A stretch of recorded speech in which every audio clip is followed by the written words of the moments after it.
You see both players moving through the escape here. They're going to be prioritizing finding a bomb. Might kill a few extra enemies. We see Salty throwing the pot at this first guard here. No bombs just yet, but this is the vanilla escape. Everybody should be very familiar with this if you've ever ran Randomizer or Link to the Past in general, and if you've ever played a lot like these two players certainly have. They're very familiar with sword strats in the escape.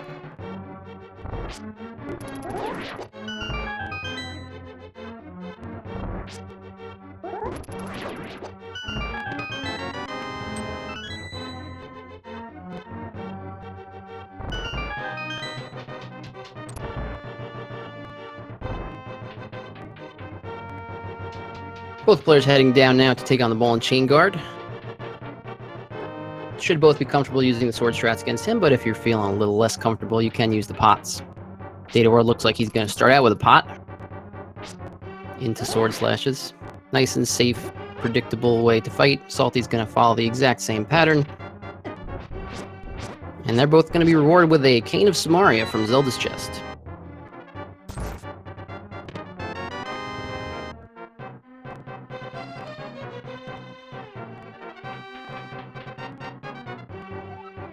So we've got 2 weapons here in the escape. Let's see how many more we find.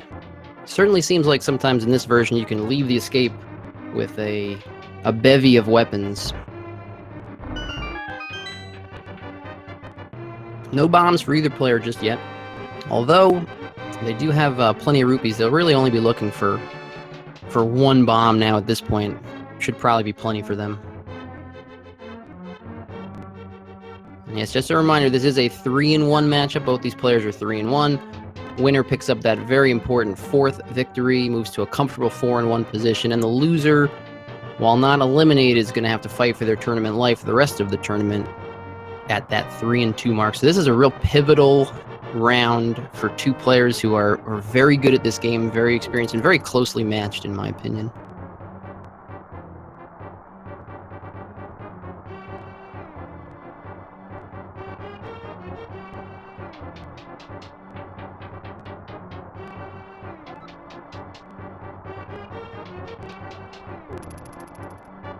Got both players moving into the back of the escape now.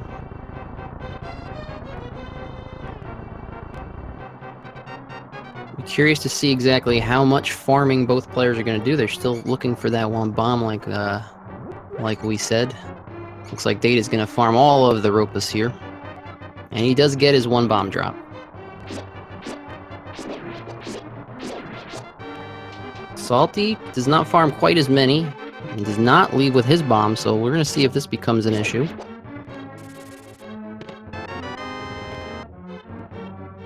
Again, the drop tables are going to be randomized, but they're the same for each player. So if Salty kills as many, there we go. It's 50-50 chance that an enemy's going to drop something in its table. Salty kills enough, gets that bomb. Dataworld picks up the key from the key rat. I don't think we'll see any more farming from either player.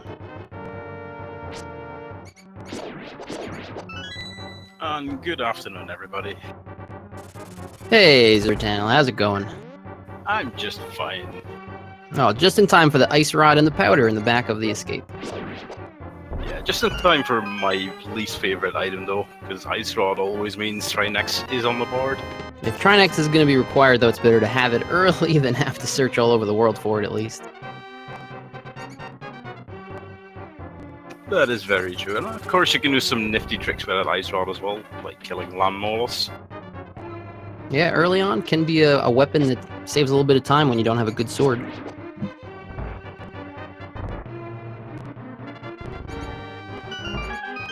You see 100 more bucks here in the Sanctuary. That's plenty of money for their Kakariko spin. Data World getting through. About a 10-second lead through the escape on Salty. I don't know about you, but I feel like that 100 rupees is like the fetch quest for the bottle merchant right now. Yeah, very true. You're going to have to spend that money. Better to have it in your pocket. Also, with a little bit extra, too, in case Zora early on becomes a thing. There's a handful of $5 bottles that you can pick up in Kakariko to get yourself pretty close to that 100, even if you leave the escape with not much. But we see both players bypassing the Lumberjack check, going straight to the Lost Woods, checking the tree pull, and going to pick up this Bombos medallion here at the mushroom spot. That would be the bacon medallion. Frying up some bacon today. Yep. Data World is nice. going to... 10 arrows from the bush crab. That is nice to know for later on as soon as I get the bow. Definitely not the worst thing the bush crab can spit out. With that extra check, both players sync back up, picking up that heart container, and headed down south to Kakariko. That map check that Data World did was very fast, but I did see Red Pendant Eastern, I believe. Yeah, and I believe I saw 2 crystals at both Desert and Hera.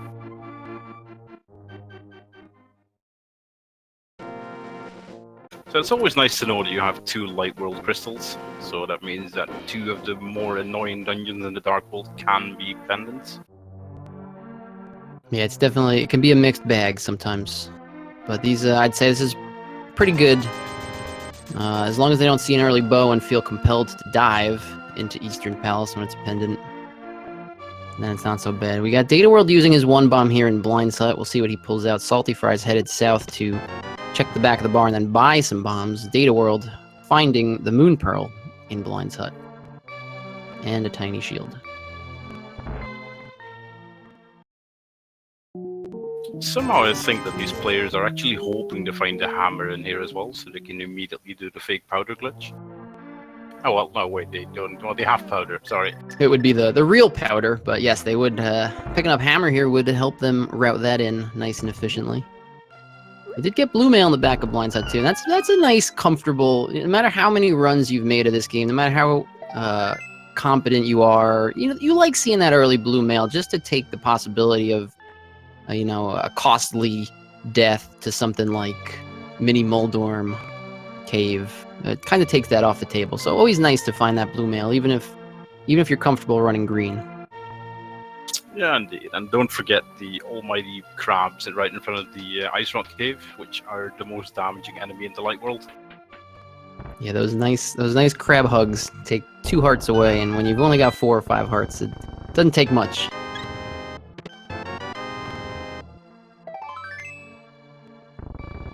You got Salty picking up his Moon Pearl. Data World going into the well, fishing out the items that are in here.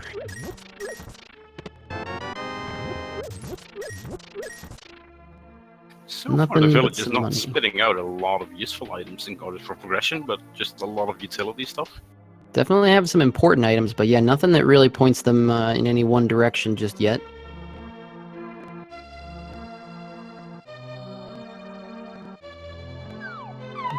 Data World's going to finish up his Kakariko trip with the chicken hut. Salty jumps back down to the well. And then both these runners are going to head south to the library and the maze game We'll see if either of these runners opt to check the maze game blind. Some players do enjoy just because they might find something like 300 rupees or a heart container up there. If they do it blind, then it's only a couple extra seconds to pick that up. Whereas if they check it from the bottom and they see something not essential up there, they're not going to go back for it. So you've got two different schools of runners on whether or not they're going to check this blind. And if it is required and you check it blind, you do save a little bit of time than having to walk all the way back around. They both do have enough bombs where they won't miss the extra bomb either. Just a big 20 there. They both have the exact same amount of rupees at this point, though. Yeah, that's very nice rupee count. Let's see, was Bullwell running here? Good choice. Yes, just a piece of art on racing game. And they're both going to make the correct choice this time because that's not something you're going to pick up. I actually love how both players skip Lumberjack and do the exact same thing on the racing game as well. That Lumberjack skip is becoming more popular. There's a lot more runners now who will put that off until they find the boots than I think there were in previous tournaments. So that's kind of the in vogue strategy. And we've got some very early route divergence here. This is a surprise. Saltyphry heading the more standard south to the dam and probably Mini Muldorm, while Dataworld is going up to check Sahasrahla. And maybe because it's a pendant, he might dive straight into Eastern. That might be his play here. You don't see this route this often, so let's see if it pays off for Data. Ooh, Salty finds the flute, while Data picks up the Master Sword and the cape. Well, there you have it. Your Aghanim starter package right there. That's pointing away. These runners don't necessarily want to go right now, but Data is gonna look like he's headed over to Eastern. So his play when he saw that pendant Eastern was right away. I'm gonna check Sahasrahla and go into Eastern.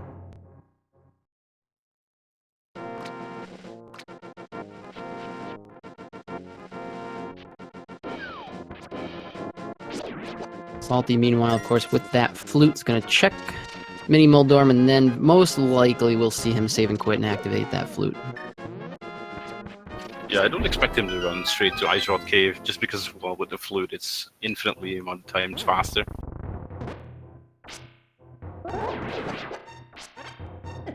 Hold on, some nice Samaria block strats. Yeah, I like that a lot. You get a lot of Samaria blocks for a very little amount of magic, actually. So he probably could have killed all of them in there with just the Samaria blocks, but took care of that trolly middle Mini Muldorm with it, and then killed the rest with the sword.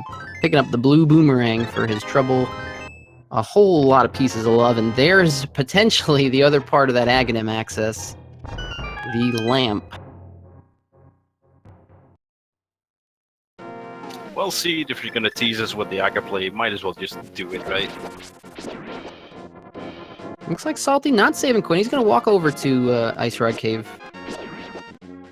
Oh, it is slightly faster. Bombs. Yeah, that's a nice bomb drop, though. They're early in the game. You never turn down an 8-bomb drop. That's the stun pack, actually, so that's a really valuable stun pack. Salty's making a liar out of me, though. He's not going Ice Rock Cave. He's going to do some fake flipper checks. Well, with that early Boon Pearl, I would agree with this, since you can just check everything apart from Zora, because he still lacks the money. Yeah, this is one of the more free sequence breaks. Doing it now is not any slower than waiting until you have flippers later. Well, if it's slower, it's minorly slower. So it's good to get this out of the way. He didn't start with Hobo. He's gone straight to the Waterfall Cave, which is not typically how you route this if you're doing fake flippers, but we'll see if he goes back. While walking, looks like he's going to do that. Dataworld picked up the first lift upgrade there, it looked like, in the first chest, in the big chest in Eastern. So his dive into Eastern Palace really pays off. And Saltfry deciding that walking across water is faster than actually swimming, so that's probably why you went that to the Waterfall Cave first. I think optimally swimming is probably faster, but it's not very easy to optimally swim in this game, so there's no harm in doing it this way. The only issue is he's not going to get to check, or he didn't check what was on the Zora ledge, so he missed out on that piece of information, but it doesn't matter because he just found the bow, so. So far, both of these runners taking two different routes, and both routes paying off very nicely.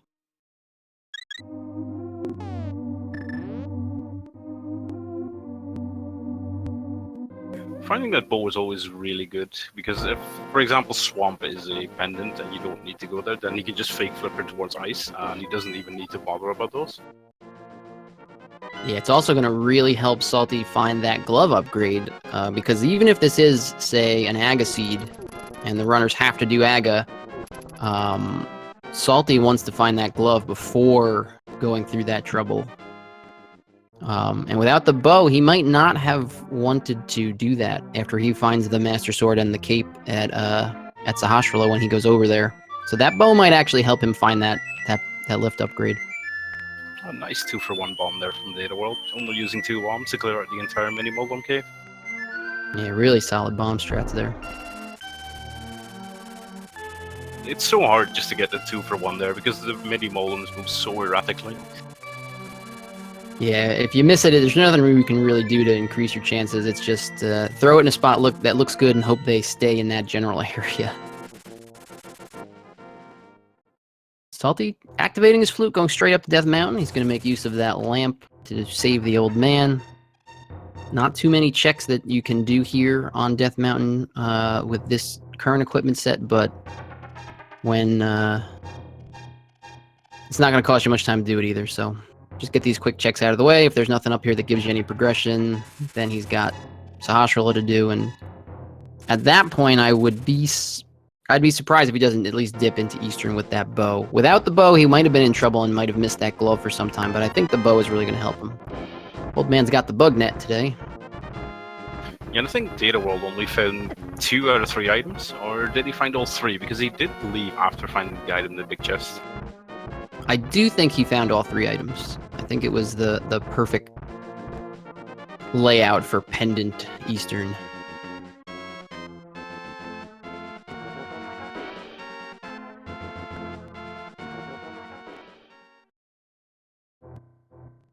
Dataworld activates his flute, follows in Salty's footsteps. And like Chad is saying, I mean, we do have the ultimate Aga starting package. Master Sword, Cape, Lamp, and Bucknet. Salty is jumping into the Dark World here, I think, to take a look at the map, but he's going to save and quit after that. We've got green pendant at pod. That means that bow is not required for any of our crystals. And Flippers is only required by logic for Ice Palace. So it will take Dataworld maybe quite some time before he finds the Flippers and finds that bow. Yeah, because, depending on that flipper spot. Yeah, you're right. Yeah. As soon as he takes a look at the Dark World map, he sees that both EP and Pod are both pendant, so bow can basically be anywhere on the entire map. I will say that some players, when they see that flippers might not technically be required, it actually increases the likelihood for some players to go do the fake flippers, just to make sure that if flippers are going to lead to anything, they can get it before finding the flippers. So that might, maybe, potentially push him more towards doing fake flipper, especially having the flute. He could do it really at any time he wants. But he's going to head, it looks like he's making the ag play. He's made the call. He said, I've done everything except for Gina and Zora. I've got everything I need. I've got the Moon Pearl. I'm headed straight into the Dark World. And I don't think we've seen Ice Rod Cave from either of the players, have we? No, you're right. Salty started walking that way, but he did the fake flipper, so we do have some of those high percentage spots. And actually, Salty is giving it some second thoughts. He's headed up to Aga too, but looked like he had a moment of regret there, or he almost pulled out the flute and left. So they've left the out of the way locations are still out there, but they're both saying this seems like Aga. I mean, both players are making the correct decision according to their plays, but what if they find absolutely nothing and then Ice Rod Cave or Agina holds the answer? They're both going to feel really bad. Little do they know their opponent's going to have done pretty much the same exact thing. And I was wrong again, because Salty did not continue into Eastern after finding those 2 items in Sahasrahla's hut. So he does not have his gloves, and Dataworld does not have his bow. So this is kind of a fascinating difference after they reach the Dark World. Saltyphry going straight into Pod looks more attractive than it will for Dataworld, who might go all the way up to Catfish because he's got the gloves. So after these players get through Agate Tower, we're going to see maybe some different routes out of that as well. When I'm Blue Guard is saying, "Get off my room right there to dataworld," making him walk all the way again. One of the worst rooms in Agate Tower. Dataworld does have to keep eye on his health though, because he's only on 2 hearts, and well, everything basically hurts quite a bit in this room here. Yeah, he will have, if he can get through these next couple of rooms clean, he will have 1 heart he can pick up in the Circle of Pots room. But this is where you're thankful for that early blue mail, because you can take a couple hits and not be in big trouble. You can see he's going well out of his way to avoid taking any more hits though, so he knows he's pretty much taken as much as he really wants to.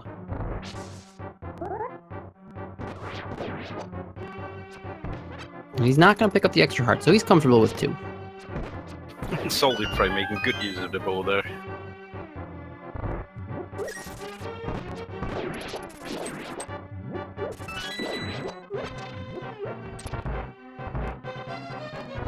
So, Wayne, how many blue balls do you think Aghanim is going to throw at our runners?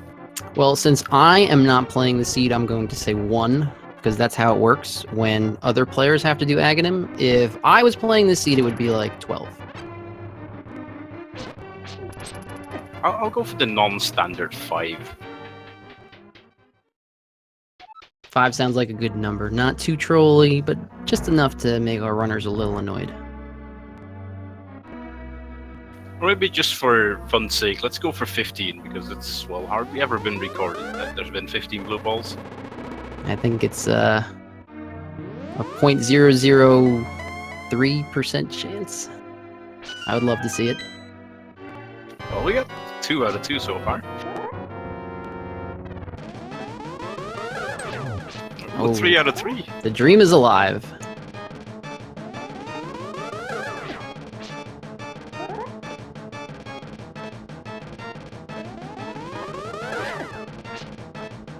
And of course, the first ball after each lightning phase is always a regular ball, which you can reflect onto Aghanim. Yeah, guaranteed 1 hit, and it's 50-50 for every hit after. Well, there goes the 15 blue ball. Dream. Rip the dream. But then again, we have our 5 blue balls already. Yeah. Very quick 5 blue balls, so maybe more in the coming up for them.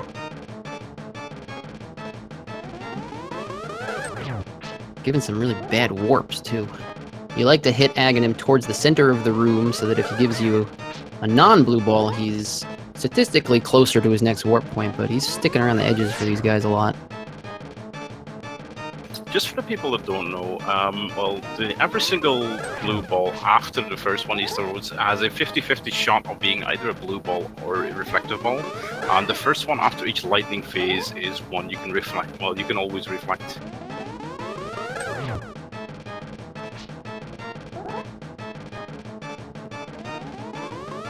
When the book is on the pyramid ledge. Got the book on the pyramid ledge, yeah. That probably makes them feel, that's going to make them feel like they're probably on the correct path, even though it's not, say, the hammer. You never want to do Aghanim and then find nothing there and then have to decide, so...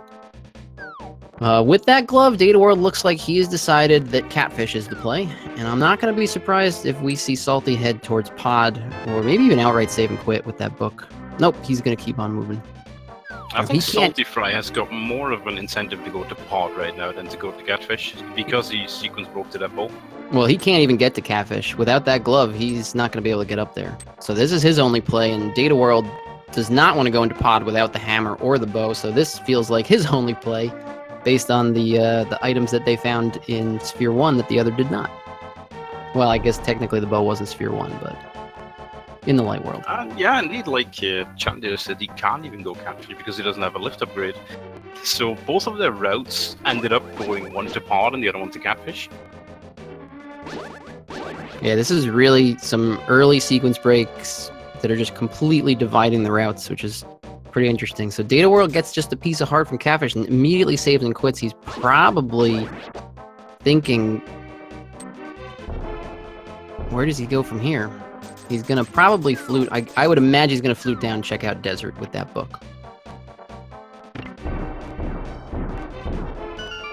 I really don't like these kind of runs though, because you look at your inventory and you see a ton of places already being filled, and you can do absolutely nothing so far. Yeah, nothing real strong suggesting an obvious play for either of these runners. I mean, even with the bow, Pod is not super obvious for Salty because he skipped Eastern. So in the back of his mind, he's probably thinking, what if the bow is the right item to follow here, even though it was a sequence break, and I went into the wrong bow dungeon? We know that the glove is in Eastern, but there also could be an item in Pod, so maybe both runners have chosen correctly.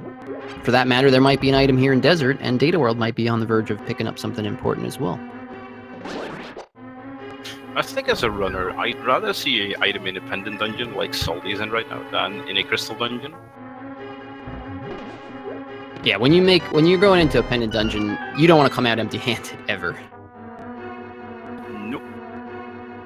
We all know that feeling of a certain dungeon opening, and then you're like, well, let's go there, and you end up with like 900 rupees, 20 arrows, and 7 bombs. So Dataworld picked up the first item here in Desert. It was just a big 20. And we have a boot lock because no big key. Yep. Well, Salty finds a big key in Pod. So Dataworld, not feeling great now with nothing in Desert. He's going to head back in. I think he feels obligated to head to Pod. So. My goodness, we have some interdimensional glove upgrades. One being in AP and one being in Pod.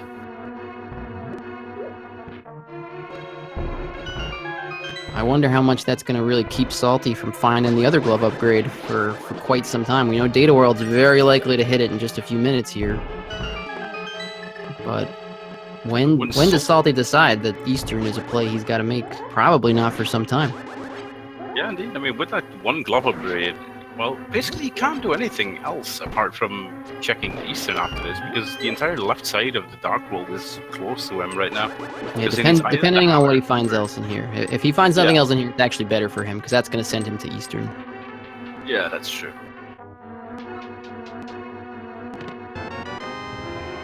But indeed, if he finds another progression item here, then he's most likely, it's most likely going to take a really long time before he finds that last item in Eastern.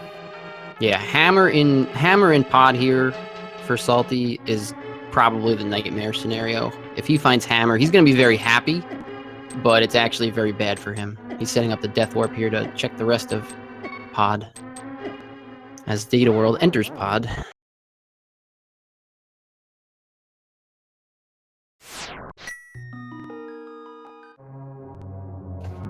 I think it's always really interesting to watch runners route Pod without mirror, because there are just so many ways of routing this place correctly, and it's just always about runner preference, which route they'll use.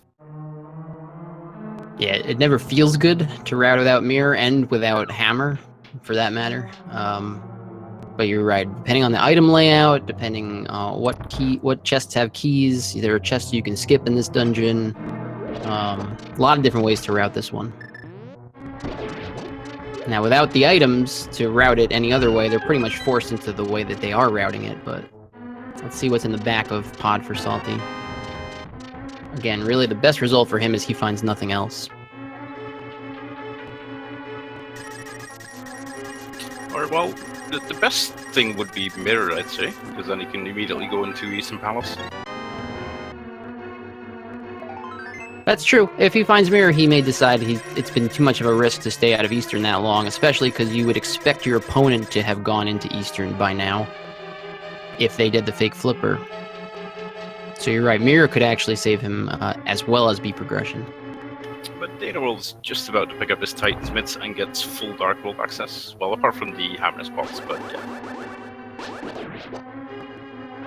He's actually going to save and quit. That is a bold choice. Saving and quitting right after those mitts. He says he's got enough access. He's going to just continue. Doesn't want to death warp. Doesn't want to walk back through Pod. No mirror. No boots. And so far, Salty's just got one check left. We're going to see if this was the right call by Dataworld. I think so far, the only thing Salty found was a lot of pieces of love, and that's it.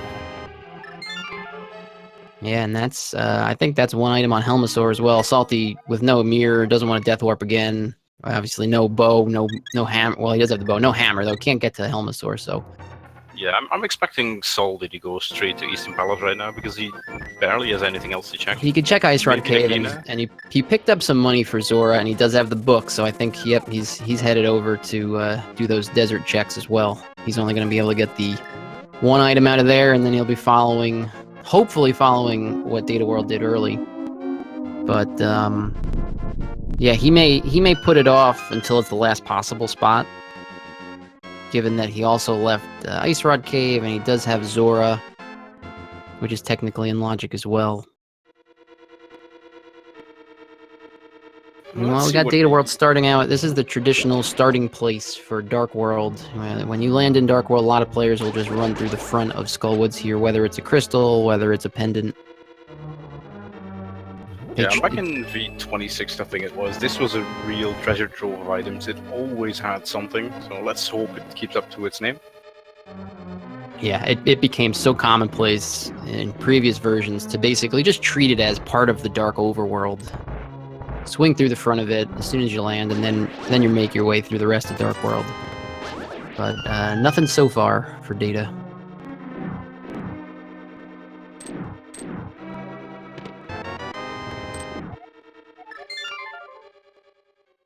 And with that cane, this room gets infinitely easier without having to worry about the Gibdos. Yeah, real nightmare room to do it the vanilla way. Much nicer with cane, and even makes walking back out nice and easy because you don't have to push the block out of your way. And we did find a true vanilla item right there, so maybe he's hoping to find another vanilla item in here.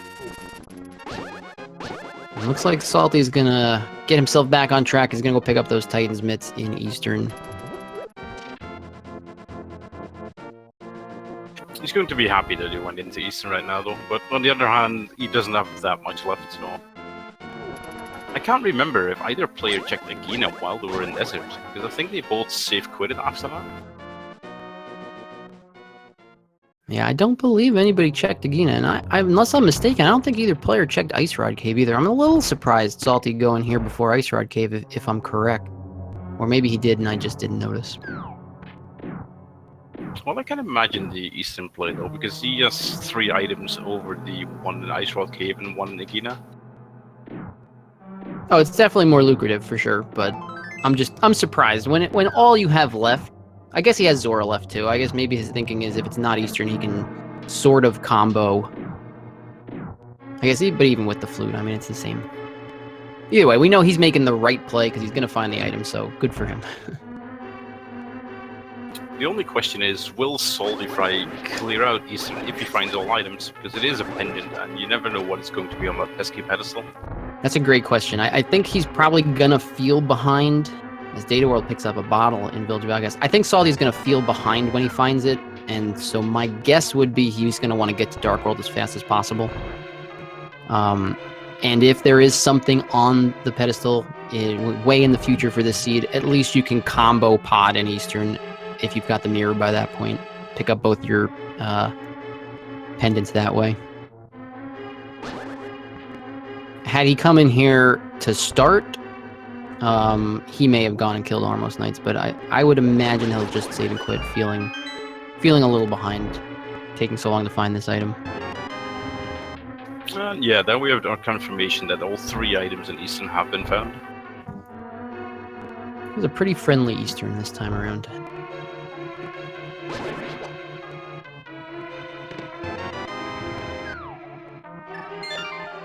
So there's the save and quit. Data World, meanwhile, not going into Thieves Town without the hammer just yet. He's going to do some more overworld.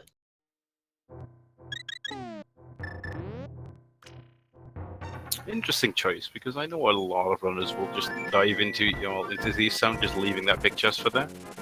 But if that one chest has some progression item, then Data will be very happy. Well, he didn't skip it. Well, at least he went there with the hammer. Yeah, I think like a lot of things might come down to just how much else you have available.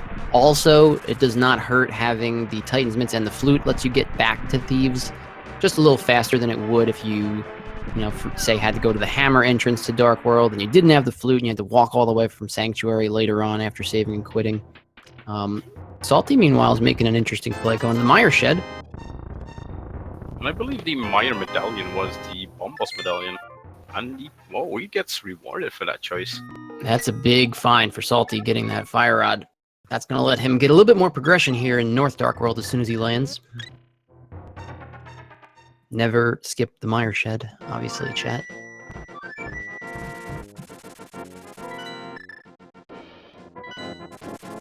And meanwhile, we have Senor Frog in a world tour with Dataworld, visiting all the nice places that Hyrule has to offer.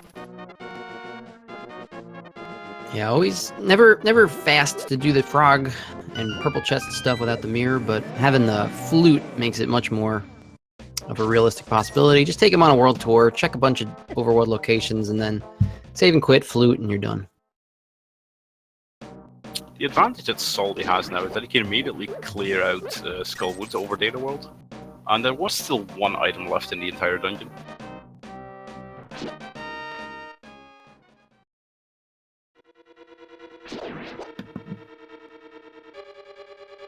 But yeah, let's see what Mr. Hype Cave has for us today.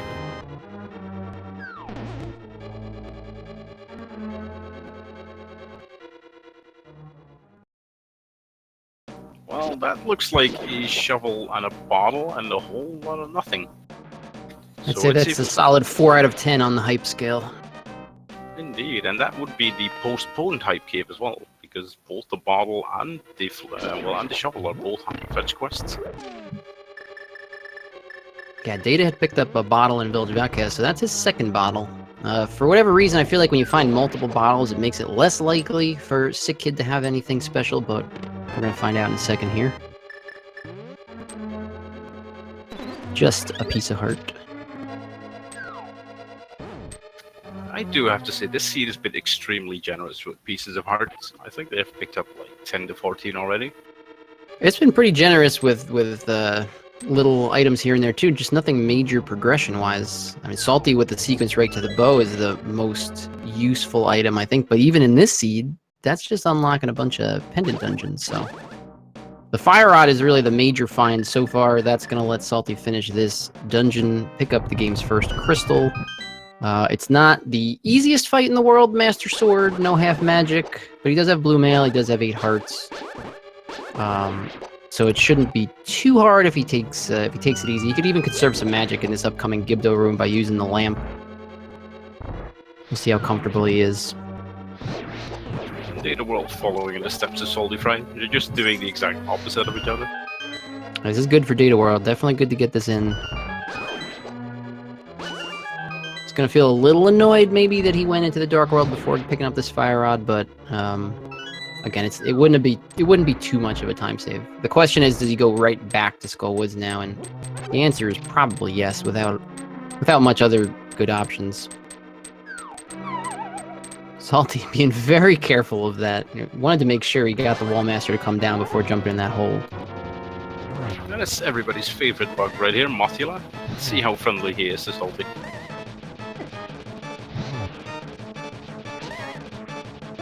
Salty's gonna go for some spins. He got the first spin, he landed all his Fire Rod shots, so there should only be a couple hits left for Moth. Looks like he's gonna try and set up some spins, which are harder to set up, and with Master Sword, it's probably safer to just go for slashes. And he gets it down pretty nicely. Only losing 3 hearts is quite impressive.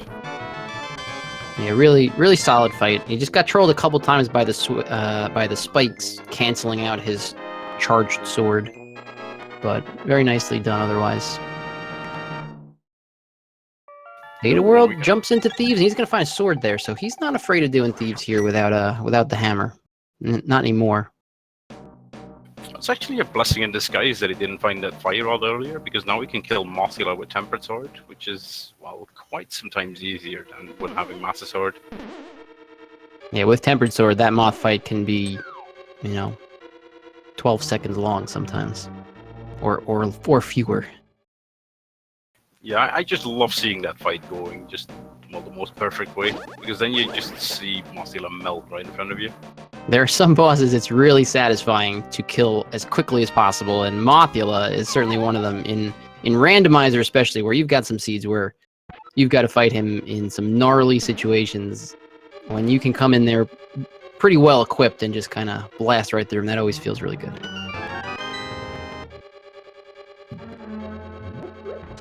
And meanwhile, saltyphry did not check the first half, so he's just going to get this final item here, which I believe was a piece of heart. And he tried the back to front. Since he had the rest of the Dark World overworld here, doing this dungeon back to front is pretty common. If you find both items back there, hey, you saved yourself a few checks, and if not, you're gonna have to walk back this way anyway. And I do expect Salty to check the bumper cave after this, and then he'll go straight into Village of Outcasts. Having a little bit of trouble with this bomb jump. He's only got one chance left before taking the death, and gets it. That actually would have killed him, and now he's in a spot where he's got to die. And he's not going to go back to the door right there. He's going to go back to the place he fell into the dungeon. It's a little unfortunate. Or you just save quit. He's going to opt for the save quit. It's actually probably pretty close to just as fast to flute back in there and head into Village of Outcasts. But that might cost him, if he was planning on doing the cape check, that might cost him an easy way to route that in. Yeah, and missing one of those checks because of these situations is always something that sticks in the back of your mind. Like, what if that one location has a really important item and I never checked it? Yeah, it's even if there's nothing there, not having that knowledge just sometimes gnaws at the back of your mind for the entire rest of the run until you find your go mode item. But in the meanwhile, Data is making steady progress through Thieves Town, and so far has not found anything of value apart from the Temper Sword. Yeah, nothing yet, and he is doing very, very nicely, just kind of breezing right through Thieves. Thieves is one of those dungeons that there's a lot of enemies, and all of them do a pretty decent amount of damage. And without boots, it's a little annoying. There's a lot of good dashable hallways and things like that in Thieves that the boots really make pretty trivial.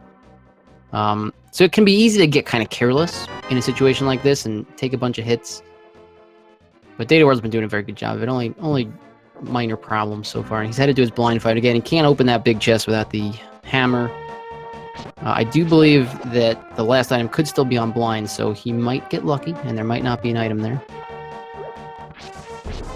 I actually believe that they still lack 2 items there, so the big chest has an item. Oh, okay. You're doing a better job counting than I am. That is one of those locations which you don't want an item to be in. Because it's always such a long track just for one location, and 9 out of 10 times it has absolutely nothing, but that one time it has something important. Yeah. It scars you for life. Dataworld did a great job there keeping that fight completely on track. That is a scripted fight. If you can just hit blind on his first frame of vulnerability every time, he's going to take 9 hits no matter what. You can keep him completely on script, so you know exactly where he's going to go, you know exactly where the heads are going to go, you know exactly where the fireballs are going to go, and Dataworld just did it perfectly. And 43 minutes in, we have our very first crystal dungeon cleared on the Dataworld side. Yeah, cleared, but not even full cleared, so... The seed is given a lot of items, but it's not exactly giving them to these runners in a good order to feel comfortable about it. Now, Salty with the Skullwoods crystal under his belt. Dataworld headed to get that other crystal. And it looks like Salty's making the same play as Dataworld, staying out of Thieves initially, going to do this overworld. And maybe planning the return to Thieves if he finds nothing the way that Dataworld did. Yeah, I think he's doing the same as Data, just hoping for the hammer to be in, well, the current route he's taking.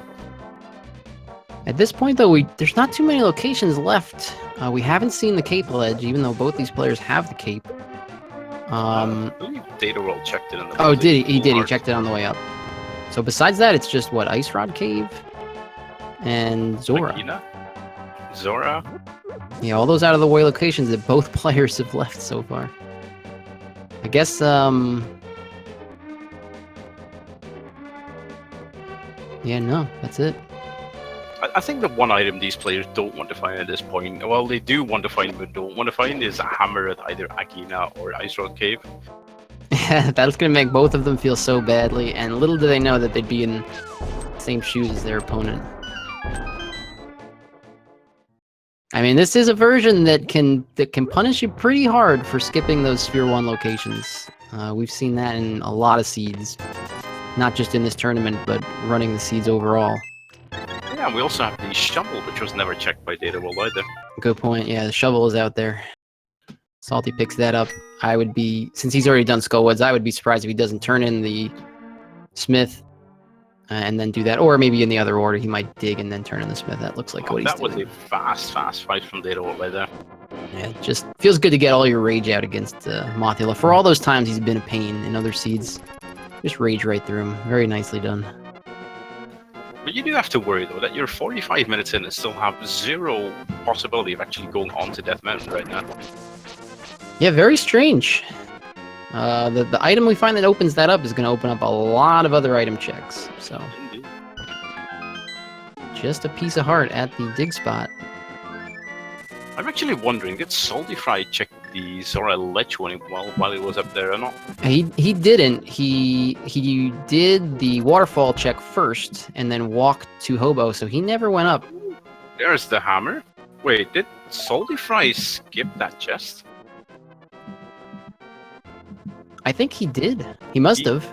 Oh, that's a big problem. That is a very big problem indeed. And he knew he had not found all the items because he went back to the front to dig out an item. That's going to be a major problem for Salty. Unless he knows he knowingly skipped it because he didn't have the mirror and didn't want to walk down and walk all the way back up. Unless he knowingly skipped it and is going to go back at some point because he's almost out of spots. If he doesn't know that he skipped that, that could be a disaster. Well, he did die in the first half of it, so maybe he thinks about it, but I don't know. I really hope for him that he remembers. I mean, it could be a gamble to leave that chest. It is kind of a lengthy check, especially after killing Mothil, having full hearts. You're going to have to death warp without the... maybe he remembers because he's going back up there. Well, let's hope. It would be a pretty insane gamble if he just didn't. If he actually knowingly skipped it, that seems like a pretty insane gamble. So I have to imagine he kind of forgot about it. But yeah, I don't think he remembers because he's heading straight for the bomber cave right here. Checking cave ledge. This is going to be a problem because if that's not an easy one to remember. Oh, I skipped that chest. If it's not in his head when he's right there, it's not going to suddenly pop into his head.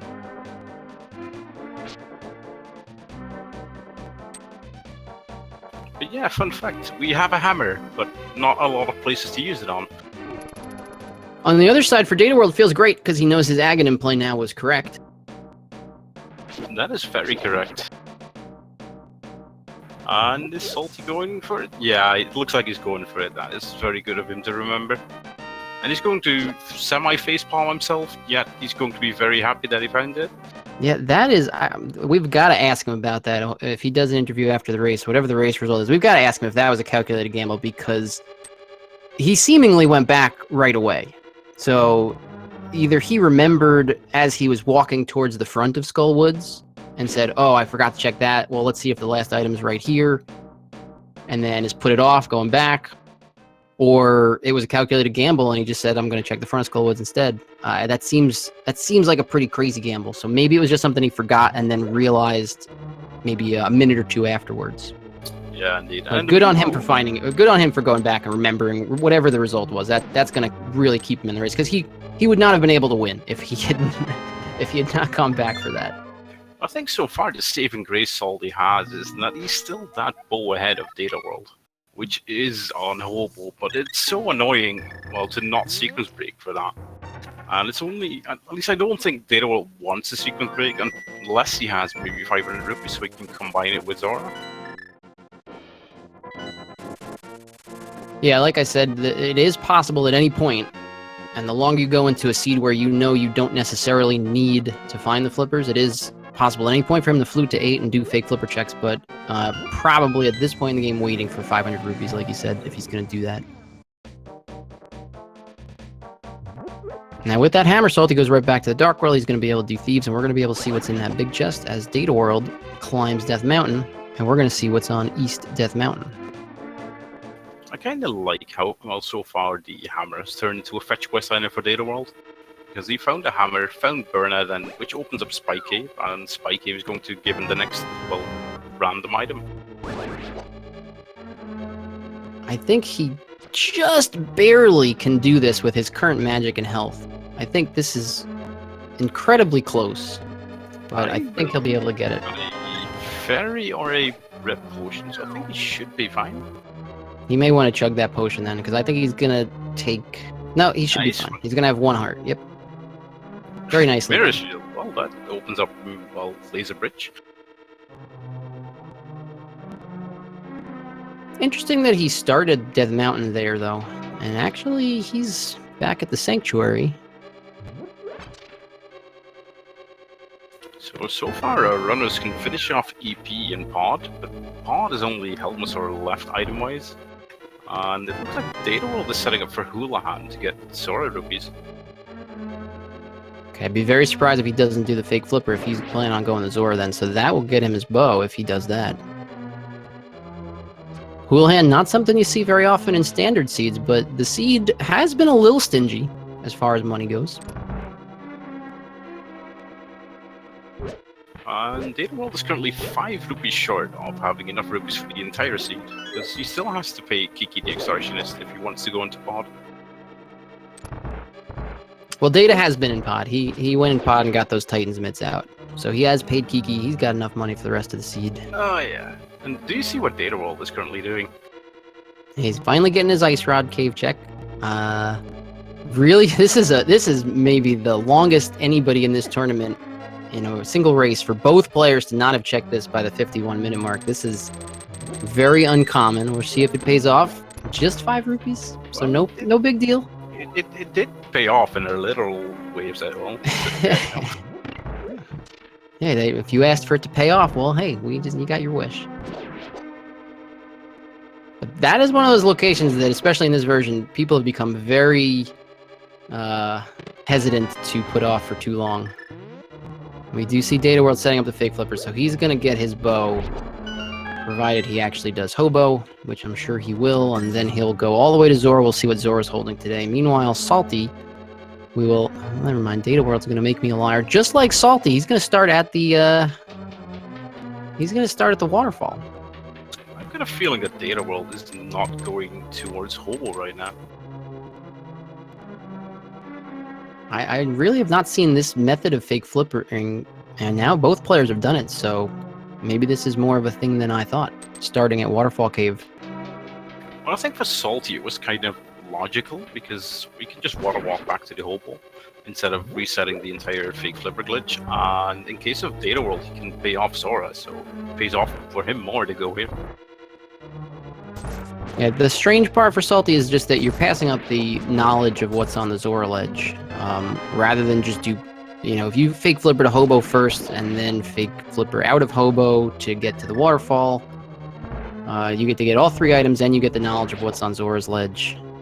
But let's see what 500 rupees brings you today. It is the hook shot. That's been available for quite a long time. Oh, the butter sword in the big chest and thieves. I think Dataworld can live without butter sword, but yeah, he definitely needs that hook shot. That's not gonna hurt. That's not gonna hurt Dataworld too much. It's nice to have, and the earlier you can get the butter sword, the better it is. Late in the game, not much difference between butter and tempered, but that hook shot is enormous. And without the mirror to combo, let's say, Catfish and Zora, and Salty's already done those flipper checks, it might be some time before he gets up there. And finally, we have access to, well, the rest of Dark Mountain. Like 1 hour in. This is a lot of chests which just, well, became unlocked by finding that one item. Yeah, Data's gonna get to check every chest over here. One trip, very efficiently. We see Salty's blind fight gets a little off script, but shouldn't be a problem. He's got that fire shield, making use of it. 2 more hits and blind will be down.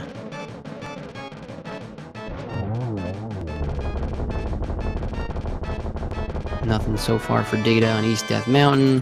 Salty's got his second crystal. But the downside to what Data's done is that bow is not required to get into Ganon's Tower, but it is required to beat Ganon's Tower. If he leaves it at Hobo, if the flippers are very late, or if he doesn't even need the flippers, if he fakes flippers into ice because the items allow him to do that, we could be in a rough situation for Data searching for that bow. Well, at this point, we are a boots, flippers, possibly one medallion, and mirror away from goal mode.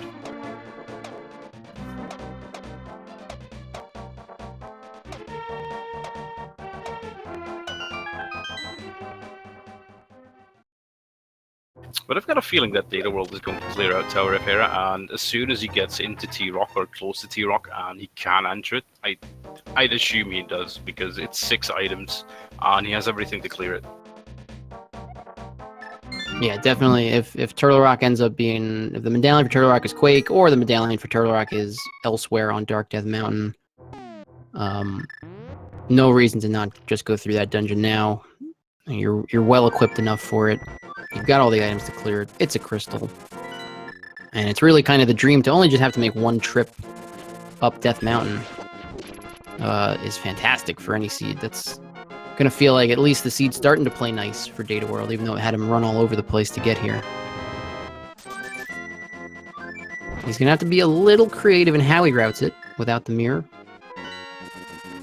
But since he's already done Spike Cave, definitely doable.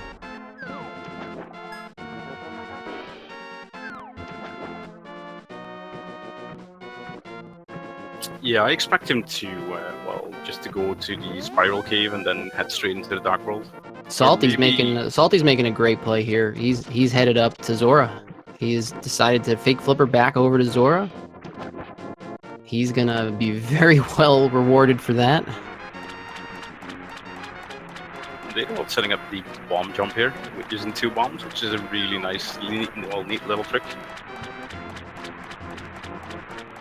And we do know that there is 1 item in the basement of Hera. Always nice to see 1 item right there. Yeah, it feels mandatory. A lot of times you don't see too many players make a gamble to not check that. Although, you know, no mirror. It's a thing that people could do, but it's a pretty aggressive play. Honestly, this might be all that Salty has left as far as locations he can check, so maybe that's why he's doing it. Very nice slash and a spin for Data World against Moldorm. Moldorm's down, and he's going to drop a full heart container. Ooh, Sank Heart. Well, that saves him a little bit of frames by not regenerating his health. Fortunately, he's got an empty magic bar, so he was spinning those frames anyway, but yes. Nice when a boss can drop that.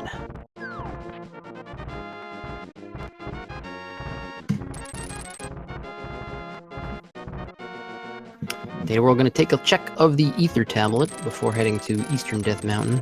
Finish his checks there, while Salty heads up East Death Mountain, finally with that hook shot.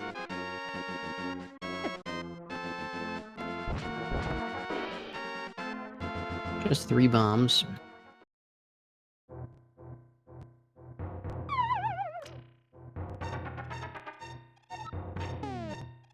And he's not going back into the basement. He did not. And judging on what I've seen from saltyphry so far is that he won't skip that chest, because he's been really thorough with every single chest he's been finding so far. He's already done his 1 skip of an item in a dungeon. I'm not sure he's going to do another. And Spectacle Rock. There's those flippers, so floating out even. we need a mirror to get in there, which might be right here on East Dark Death Mountain. And maybe with mirror at that point, unless with flippers at that point, unless it's and Quake is the Turtle Rock balance, so we're going to be seeing a Turtle Rock clear too. Unless Miro is really trolling for Data World, maybe that flipper convinces him, hey, maybe I should check Hobo. Yeah, but then again, it is that 1 item check you can do. So I think he'd be very reluctant to go back there for just 1 item. Yeah, it would probably be sometime, but as long as he remembers it's there, there's a lot of times, if you save and quit and you go to Link's house, you're kind of right next to Hobo, you can just jump in the water there. Worst case, let's say you're on your way to Ice Palace later on in the game, hey, it's right there. So there are at least good ways he can route it in, so long as he remembers he still hasn't checked it. We got Salty headed into Hera while Data World's clearing out. A little interesting, I guess it makes sense, Data World clearing out Turtle Rock before doing his Dark Death Mountain check. because with no mirror, he could still check everything with no mirror. Yeah, I think he hopes that he finds mirror in here so he can just immediately grab the flippers. Yeah, I mean, but the risk here is you go in here without mirror, and you can't check Mimic Cave. If mirror is sitting in Hookshot Cave, then you've got a tough decision on your hands. That is very true.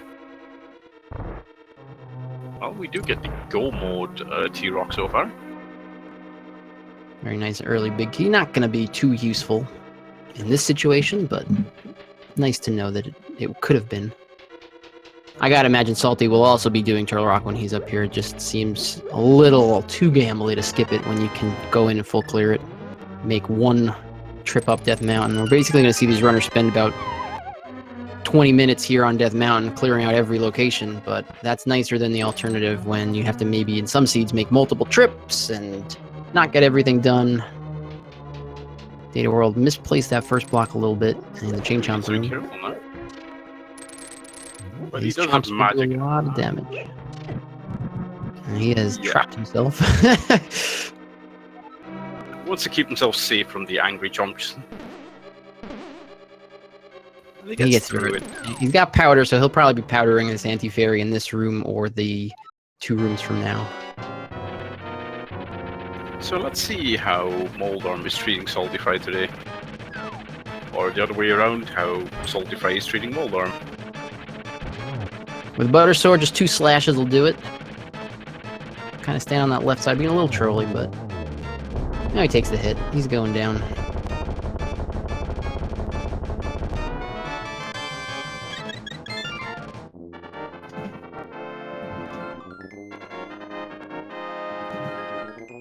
But I've got a feeling that it's going to take a really long time for Data World to actually get back to the flipper spots.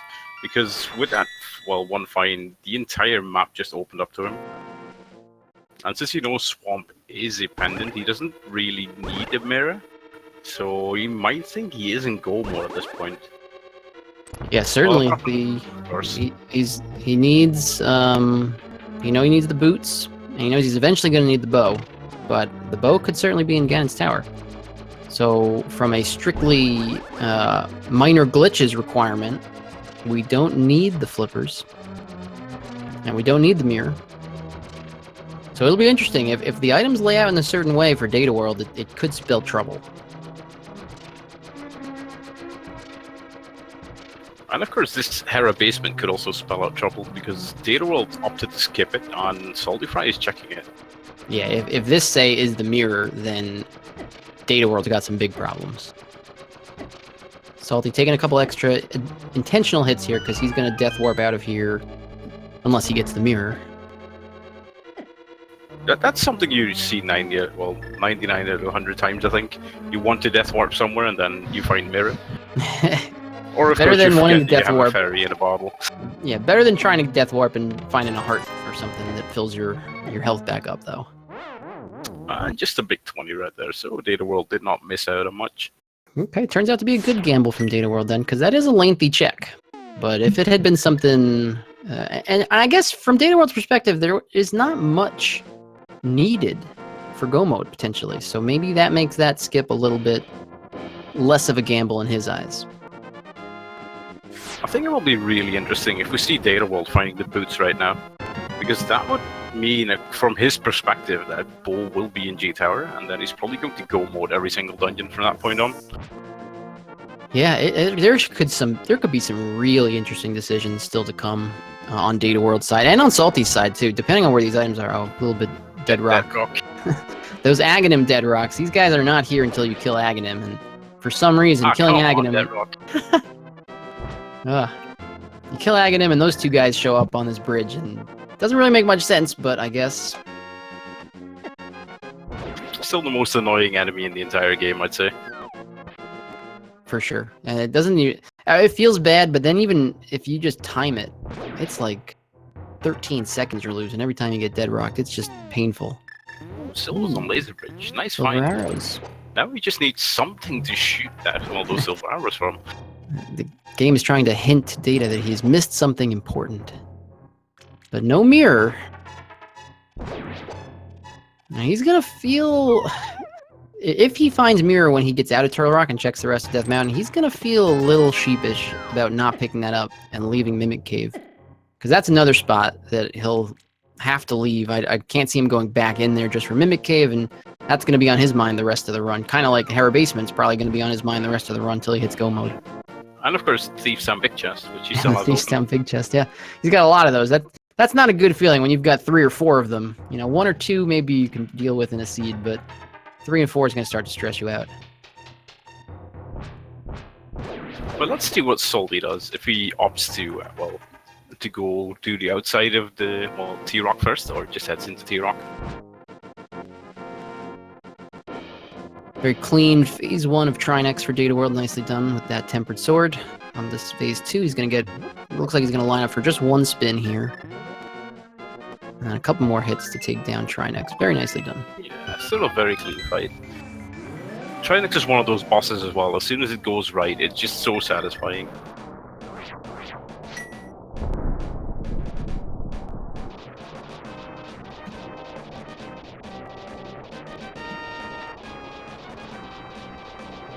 We got Salty opening up T-Rock. Let's see if he goes in or checks the rest of Death Mountain. He's going to check the rest of Death Mountain, so we'll see him pick up items. We'll see Data World pick up those items right after him, and Data World's hoping it's not the mirror. I think Salty was quite happy to see the flippers on the, well, the floating island there, though. Because he knows that mirror is required, and he still hasn't found the mirror yet, so, yeah.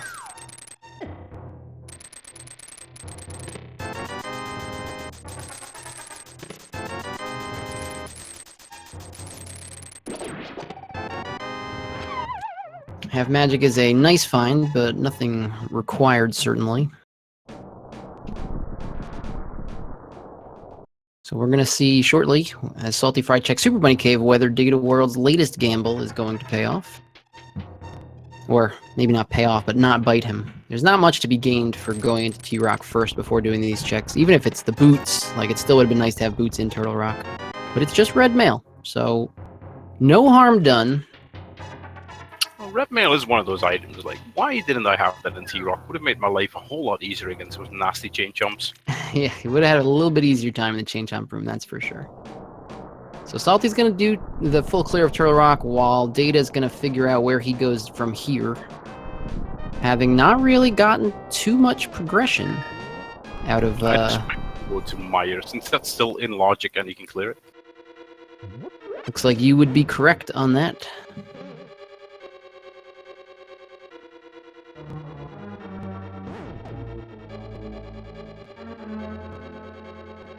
Basically, Data World has followed the logic throughout the entire run. So I'd say either the mirror or the boots would be in Maya. We're definitely running out of places to check, if not. Without those boots, we can't get any more out of Desert. We've gotten all the items out of Eastern.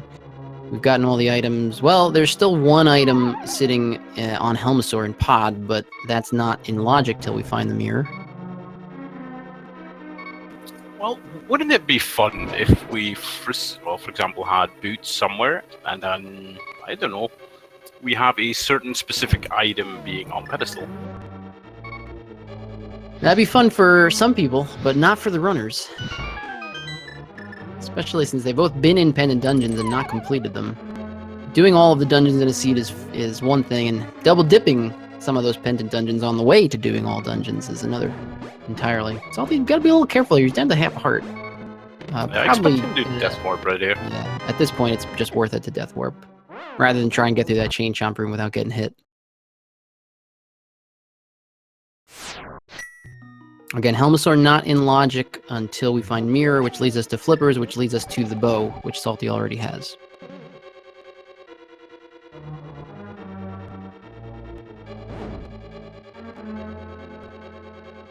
So basically the only item that can be on the pedestal at this point is the boots. Or, well, any item leading to the boots. Gotta go fast. Data World taking a couple extra hits in the Spike Cave. You don't want to hook shot to that pot in that Spike Room. If you just walk, the timing of lifting the pot and hitting the switch is much better than if you hook shot. Your iframes prevent you from hitting that switch, and you can end up taking a few extra hits in there. So you don't want to really hook shot to that pot. It's easier to just walk straight to it. That's very interesting information. I never knew that. It was something I always struggled with until somebody told me, don't hook shot to it. And then it became very easy to take the minimal amount of damage in there.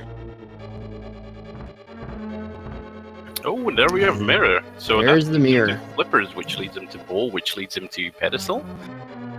So now, from a commentator's perspective and a viewer's perspective, we're back on logic.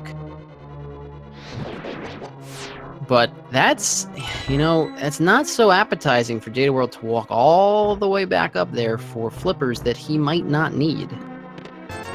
Just to check one location, which would be Hobo in this case. Now, he could still, if he's thinking it through and knows that Hobo is still looking, he still probably wants to check that. Even if he ends up fake flippering to ice at some point and doing something like that, he still is going to want to check it if he knows that he skipped it, because for the exact reason, he might not need it. So why not check all the flipper spots that he can without it? So, it's not bad if he doesn't go back up and get it. Yeah, well, I think Dataworld will just fake flipper to ice, knowing where the flippers are, knowing he can't get them, and he only needs them to get into ice. From his perspective, in that case. He's certainly made some gambles this seed, so it would not be surprising for him to not check Hobo. But if he doesn't check Hobo, that is potentially very bad for him. Yeah, that's always the disadvantage of these kind of seeds, where you see both EP and Pod being up in the dungeons, and you know that the ball can be anywhere in the entire world, including in the validation. Not validation, but like the entire G Tower even. 23 chests in Ganon's Tower that it can be in, so.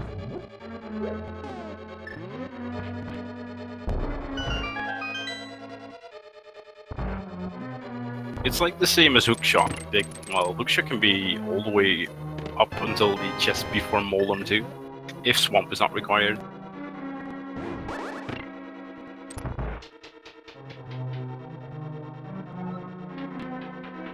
Dataworld is also making a smaller gamble, at least on the scale of his previous gambles. He did not do the torch room, and he still is missing one item in Mire, if I'm not mistaken, so. Yes, he is. This is a pretty common gamble. You see a lot of players make this, though. They don't want to wait for that slow... It's a little bit better with the fire rod, but they don't want to wait for that slow torch room. Take that long cutscene and find, a small key or a compass or something like that. He's going to head into this Vitreous fight with Red Mail. Not a ton of hearts. He does have the cape, half magic, but not a lot of magic. Shouldn't be a problem, but he's gonna... If he takes a couple hits, it could get a little gnarly. I actually heard something really interesting the other day, and apparently all the torch rooms in the entire game all take the exact amount of time to open. I think the Desert Palace one is a little shorter, but the one in Mire is exactly the same length as the one in Pod, even if it feels like it takes forever.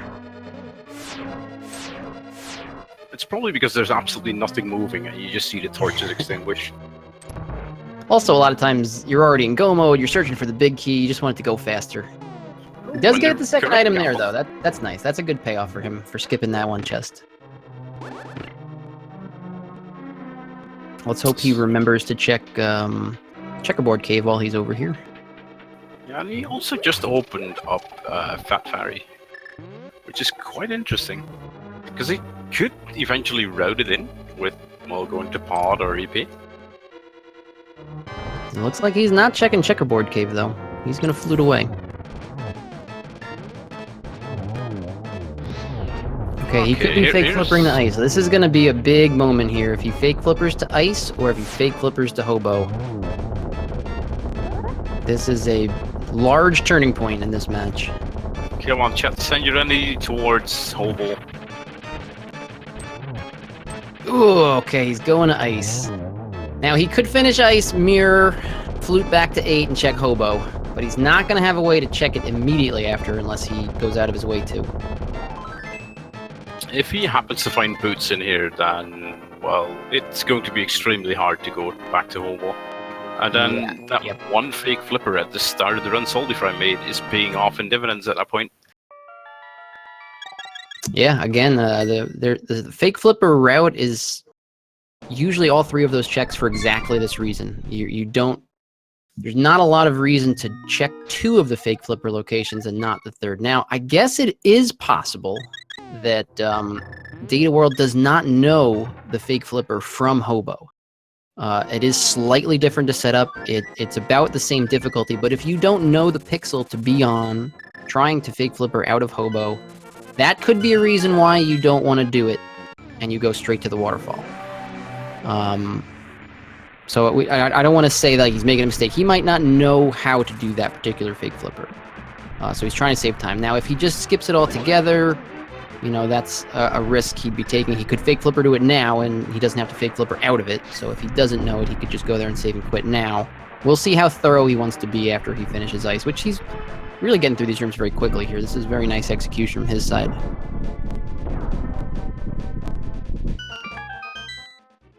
Yeah, it's actually quite lovely to see saltyphry, who has been extremely thorough with dungeons against Data World, who likes to take risks every now and then, where it will lead them eventually.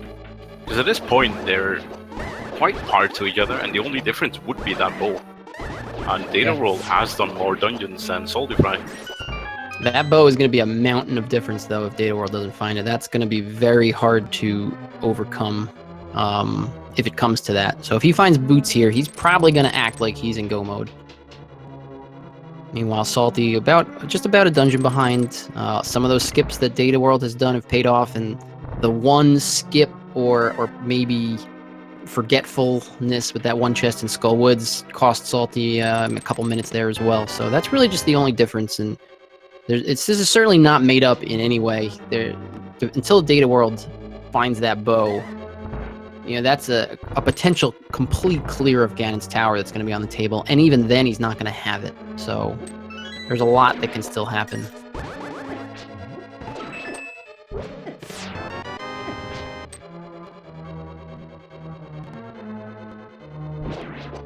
So we only have one item left in Ice Palace.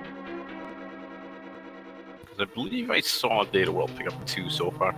I think he has picked up 2, yes. Be interesting to see how he routes it here. He could go to the back chest or he goes straight to the big chest. He's going to go straight down. Oh, well, he didn't do the freezer room yet, right? So he'll do his freezer room. Then either he'll drop down and check the big chest, or he'll pick the thorough route, which is over to the iced tea room. And this is pretty consistent from what we've seen. He's just going to say the item is going to be right here in the big chest. Takes a little bit longer to do it, although he didn't do the bomb jump, so the switch is down. He'll be able to get to that other chest pretty quickly that way. So I take it back. This route's fine. But he's just going straight downstairs. Another gamble from Data World, skipping the tea room or hammer room or whatever you want to call it. Boy, he's got this is going to be 5 locations now for him that so far none of them have had anything, but they've all got to be on his mind. Maybe he's just thinking like, well, you know what, let's just go for it and hope that everything goes alright, because he might feel behind after some of his plays, and saltyphry has probably got the exact same thing in his mind. Yeah, with that early game taking so long before they got into any crystal dungeons, as we see a very nice first part of this Cold Stare fight. He's got him in the corner, gets out a little bit, he just needs 2 more hits. Nice one fire rod. Very, very clean. We'll see if he gets rewarded for this last skip. And he does. All right, he's feeling pretty good. Just little does he know he's so close to that bow right now. All of his skips have worked except for that hobo skip so far. Well, Data World must probably be thinking like, why would a hobo need either boots or a bow for? So he probably has absolutely nothing. That's a new way to interpret the logic. I like it. Let's see where he flutes to now. He's going back up the mountain. Pick up those flippers. Pick up those flippers. Yeah, he must be thinking swamp. Little does he know that he's actually making the semi-correct play here, because we know that both Pod and EP did not give anything, or at least don't have any items left apart from Helmsar. So Swamp must be the play with the most items in it. And again, I don't want to jinx him again because he's already gone against what I've said a couple times, but he might still go straight to Hobo after picking up the flippers and then be planning on Swamp, so that he can't fake flipper from the Ice Palace entrance island. So maybe his thought is, okay, let's just flute up the mountain, grab the flippers, then we'll flute back to 8 and check Hobo, and then we'll do Swamp. Or he might just go straight to Swamp. He's carried through on his gambles so far, and maybe that Hobo skip was just a calculated gamble, and he's not going to go back on it until he has to. I'm actually expecting him to grab the flippers, do Swamp, and then head into the Pyramid Ferry with the big bomb. That would not be a bad route at all. I mean, from his perspective, if he's already gambled that it's not going to be Hobo, then there's no reason to go back just yet. So those are the two things. If it's just something he couldn't route in before, he might do it now. If it's been a gamble, there's no reason to go back on his gamble at this point. My goodness, Vitreous just melted with the silver arrows. Yeah, we talk about satisfying Mothula fights, satisfying Vitreous fights when you've got the Butter Sword and silver arrows. It doesn't get a lot more satisfying than that. Indeed, and there are so many ways people kill Vitreous, like dash strat, spin strat, bow strat, and they're all just so lovely to see. And we do have one location check from Salty here now, which Data opted to skip on. Yeah, this is another one of those small ones that would not have taken him much time to check, and he opted to just go straight to Ice. He's going to 4. Go to the right. To the right. Oh no! And there's the boots.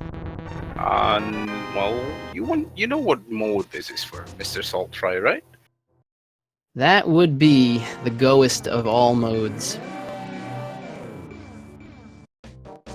Very nice place for the boots too. He just gets to go straight over here, pick up his big key, head in, fight Lanmo, and then go mode Ice Palace. It's not the bow that's going to end up killing Dataworld. It's going to be those boots because he's headed into Swamp. We know he's not going to find anything there that he's looking for. This is really, really rough for Data though, being so close to both the boots and the bow and opting to skip both locations. Yeah, and that's why they were pretty large gambles. Did Salty just softlock himself? Oh no. Salty mirrored as he caught the big key from the torch, which is a soft lock. He has to hard reset. Oh boy! Which means he last save? He could lose some save data here. It's been a really long time since he last saved because he has both the mirror and the flute. He's gonna have to redo Meyer. He at least has to redo Meyer. Oh no. Oh no, he might still actually be ahead. He doesn't know it, but he might actually still be ahead. Oh, if you mirror, I just found out about this yesterday actually. If you mirror while catching that big key off of the torch on the same frame, it's actually a soft lock and you can no longer move and you have to hard reset your game. Oh, I would have actually expected him to grab the boots before heading into Meyer because he kind of knows where the boots are. I would think it's probably impossible to think straight right after that happens, so I could understand him. I could understand him just being full of rage right now. He doesn't realize he probably is still ahead. Because I gotta imagine Data's gonna full clear Swamp here, which is not as long as it takes to full clear Meyer, and then Salty knows exactly where to go from there, but oh, that's gotta just be the worst feeling. I think saltyphry is insanely happy that Meyer had the mirror and not, let's say, T-Rock. Yeah.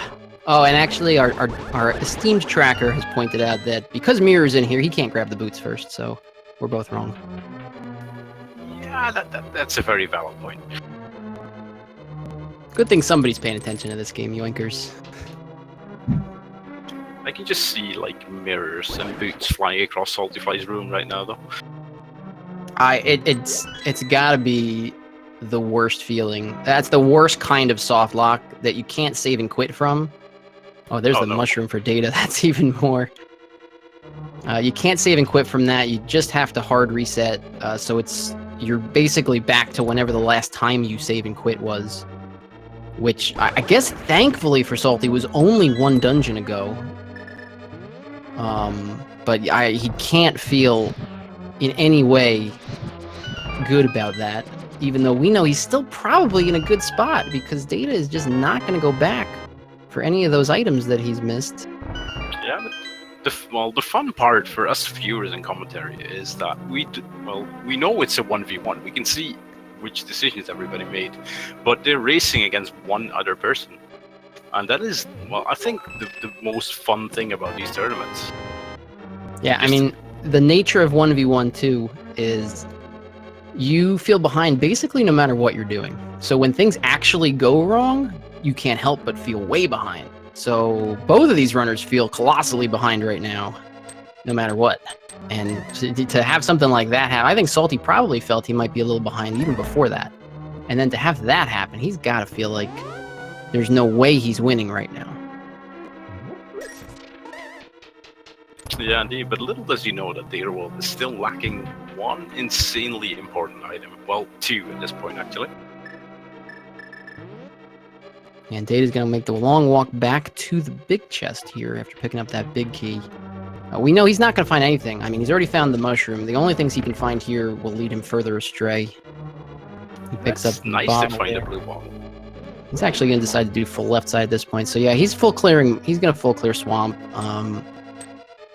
Honestly, I don't know when he would even... He's got so many chests he's skipped. It's hard to predict what order he'll eventually go back and clear them all out. Obviously, he's going to wait until there's nothing else left.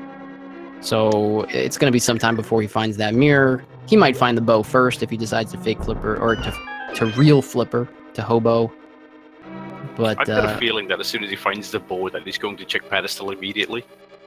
That could be an option too.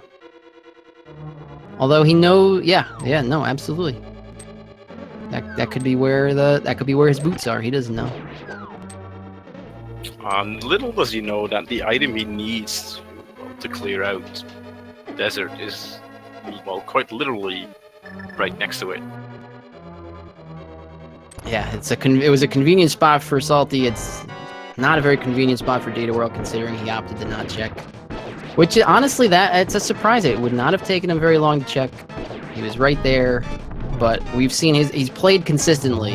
Why make one small gamble when you can make 5 small gambles? And that's how Dataworld has approached this.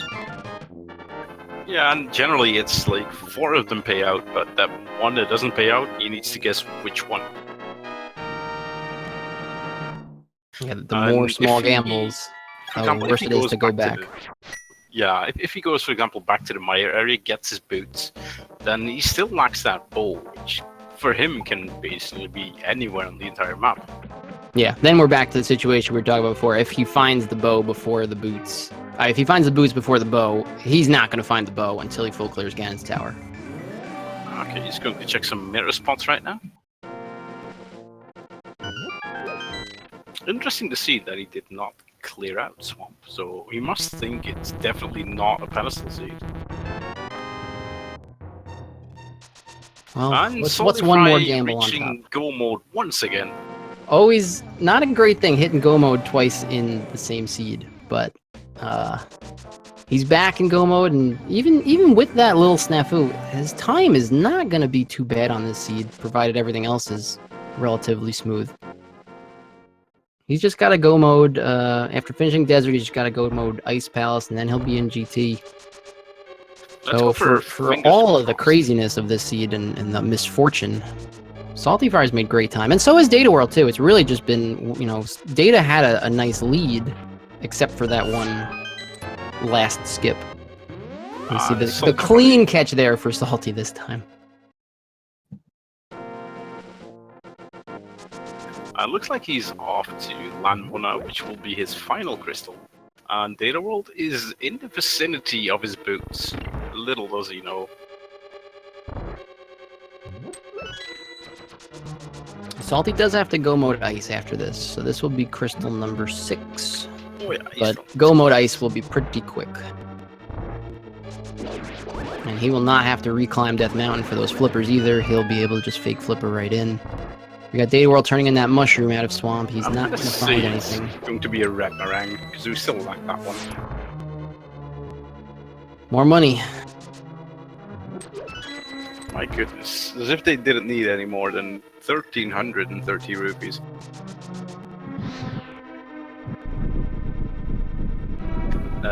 This looks like a hobo play.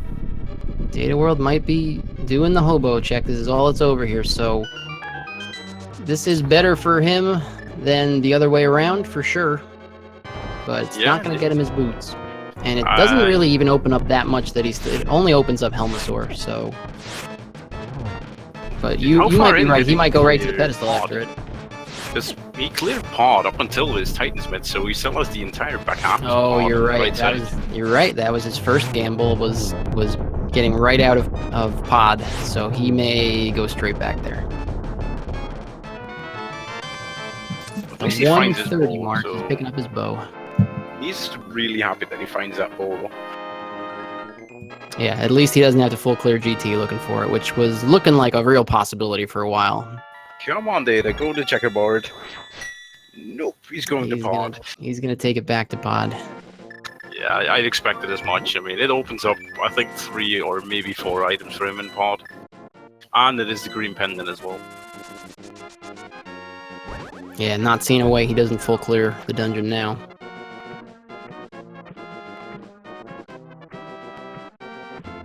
We got Salty with the fake flipper to ice. He'll finish this up in go mode for his last crystal.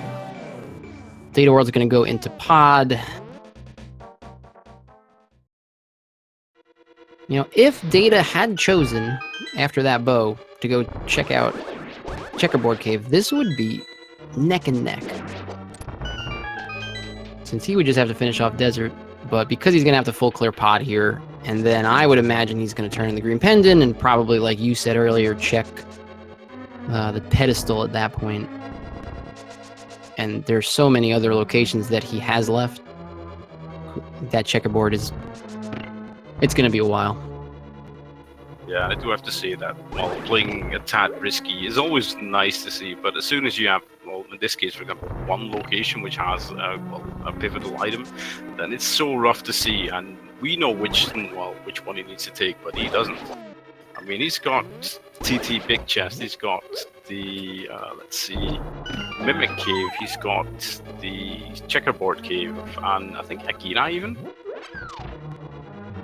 Yeah, and I honestly, you can't say it was wrong for Data World. A lot of times in 1v1, you play your opponent as much as you play the seed. And saltyphry has, I don't know, almost 500 races on SRL over his 2-year randomizer racing career.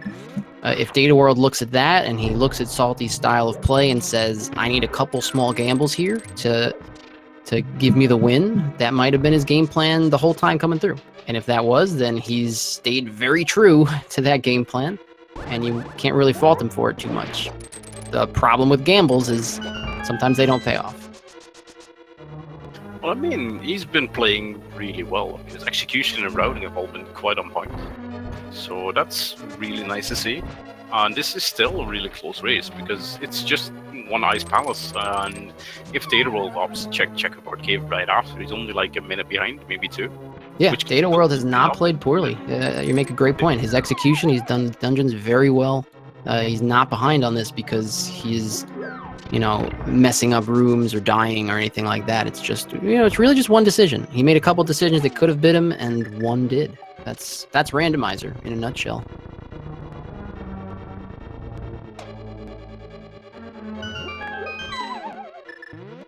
Got Salty headed into his final crystal boss fight of the seed.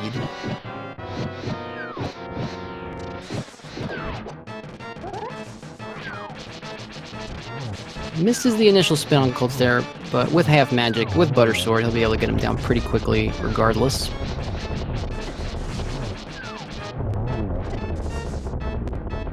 Meanwhile, Data finding nothing but love in Pod.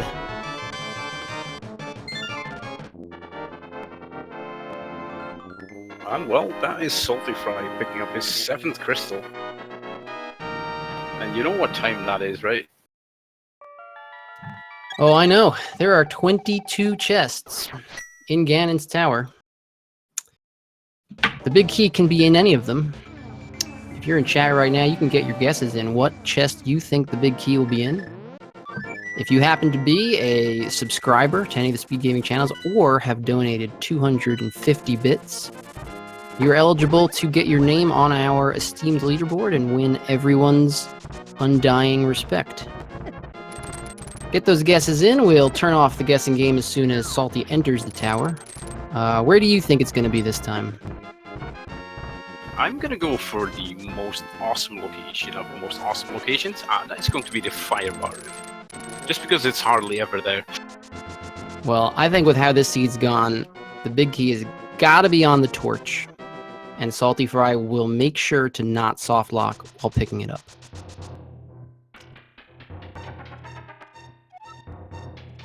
I sure hope you're right, because another soft lock, I don't think saltyphry's computer can handle that.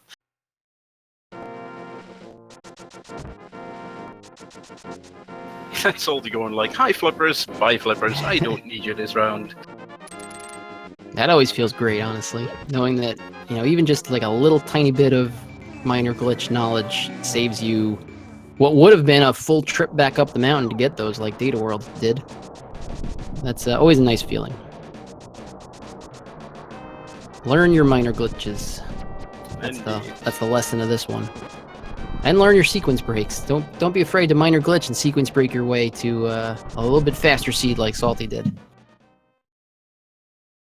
But of course, don't sequence break too much, because, well, you can get entangled in that nice web of sequence breaks, and eventually you don't know where you are in that sequence. Yeah, that is the downside. Piling sequence break on sequence break and trying to figure out where exactly something that you skipped can possibly be.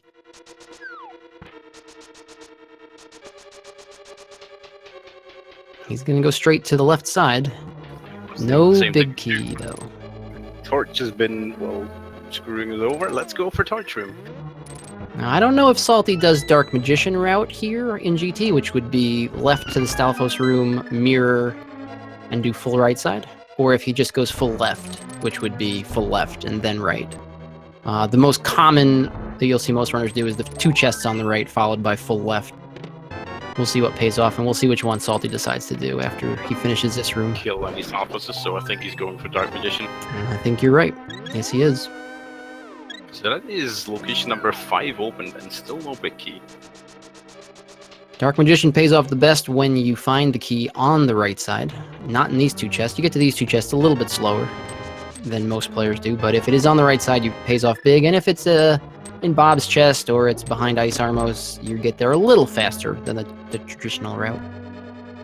I wonder if he's actually just going straight for Ice Armos after this and Bob, instead of just going left.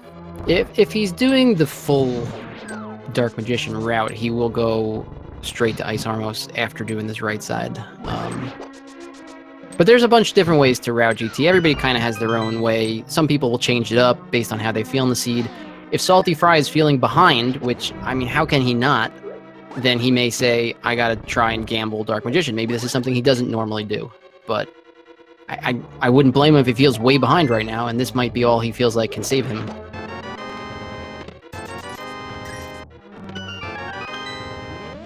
So that was just 11 and still no big key, but we did find the Rat Meringue. The, well, more inferior according to some people boomerang, but still the more fancy looking. Completed our boomerang collection. And meanwhile, Dataworld is taking a giant bomb on a world tour. Which, again, according to him, is not a bad play. He still lacks one item, and he can effectively, well, just go to the Pyramid Ferry. Yeah, the problem with leaving spots all over the world is after he does this, he's just got a bunch of individual spots to recheck, and it's not going to be a good feeling. But certainly sensible to get this check in here. Wow, Salty, get a little trolled by that mini Helma. That was a rough room. This is an adventurous trip through that room. There's the ether tablet for data. Nothing in Bob's chest. He will take the drop into Ice Armos. With silver arrows, should not be much of a problem. Just saw he had 60 arrows. That is a ton of arrows. He hasn't had to fire that bow in quite some time. Well, I guess Vitreous, he fired that bow against Vitreous, but Eastern Palace and Pod were a long time ago in this seed. So let's see, chest 13, a heart 14, 300 rupees and 15, the big key. There it is. Behind Ice Armos. We got Dataworld is going to be in go mode momentarily. He's going to pick up those boots. So he's actually chosen the right location he left behind once he ran out of other locations. It looks like the guessing game was won by Kinghorn, which was the closest guess with 16. Oh, nobody was feeling 15 today, okay. And Dataworld just found his boots, so he is pre-checking them in the right order. The only problem is that he got sidetracked before a little bit too much by that swamp play. Yeah, again, it made sense how he did it. You know, why, if you're going to gamble, make little small gambles here and there, you probably feel like you keep making little small gambles. So again, it doesn't feel too crazy the way he played. Yes, some of them were more of a gamble than others. You know, skipping Checkerboard Cave right when you've gotten the mirror out of Mire feels like, hey, you're going to feel silly if it's there. So, but that's the nature of gambles. You can't make a gamble that feels good. He manages to not soft lock himself, so we're 2 for 3 on big key pickups. I can also imagine that he went there with the entire idea, like, okay, I can't do checkerboard because I don't have the mirror. And then he picks up the mirror and then he just forgot.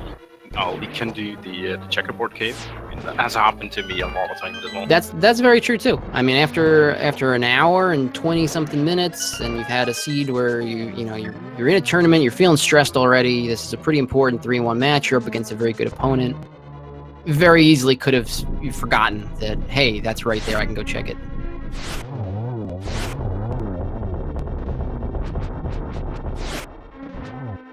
Salty's gonna get an unfortunate 3-cycle here against Landmo. Got a little trolled by that first worm, and then got a quick hop. Couldn't get it in 2. He's through into the Wizro Brooms. A pretty good gauntlet for him. Buttersword makes that nice and carefree, especially with the red mail. He's got plenty of hearts, half magic. You're as well equipped for Ganon's Tower as you could possibly want to be. Yeah, and well, saltyphry just killed Lambo 2. Dataworld is on his way to Lambo 1. And pulls out his fire rod and nearly gets the 1 cycle. Almost got it. Just one missed fire rod shot there. Oh, it's a little... Always hard when you miss the 1 cycle to time that second one. Always a little trickier.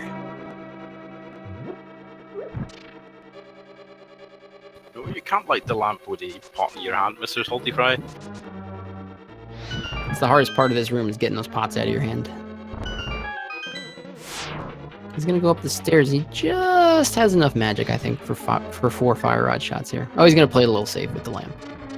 I think he would have had Very 4, smart. but yeah, it would have been really close. But in this case, he was 100% sure. So I like this play. yeah, you don't want to have to drop back down and pick up that full magic pot downstairs. So why not just play it safe? And on the bright side, you have magic to get 2 anti-fairies right here.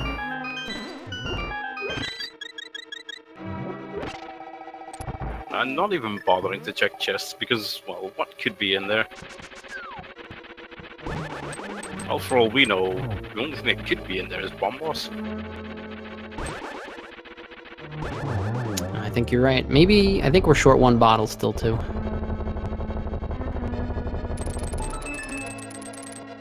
And the final chest is a big 20. I think that is vanilla, right? I believe, yes. Moldorm's life savings. I've always loved that about this game. You clear out every single thing, face the most valuable of all, hardest of ordeals, and then you get rewarded by a big shiny 20 rupee piece.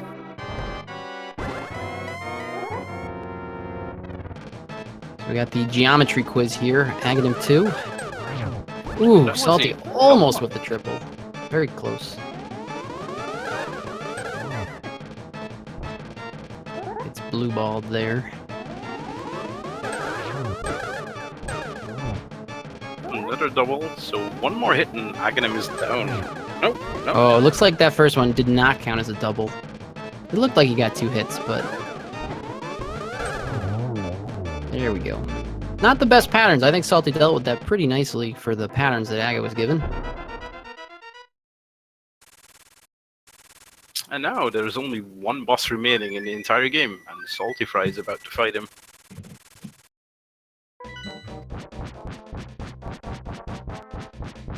We do have dataworld in Ganon's tower here. He's going to do right side first, probably not all the way to Ice Armor, so he's going to be looking at a full clear of GT on top of everything else this seed is thrown at him. While Salty drops into the Ganon fight. He is super well equipped for this, should not be much of a problem. 6 hits per phase with the Butter Sword in phases 1 and 2. Then he's got Silver Arrows.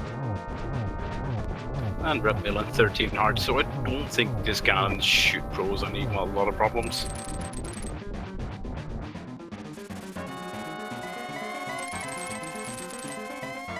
So let's see how many really nice and friendly teleports Ganon has for us in store today.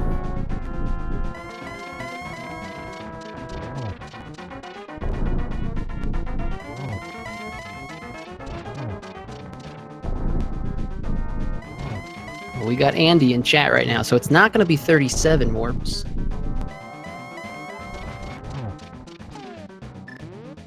Salty with the first silver landing there. No torch glitch, doesn't matter. He's going to get the second here.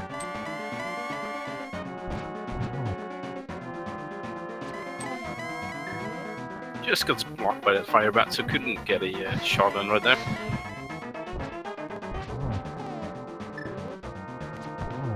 So just one left.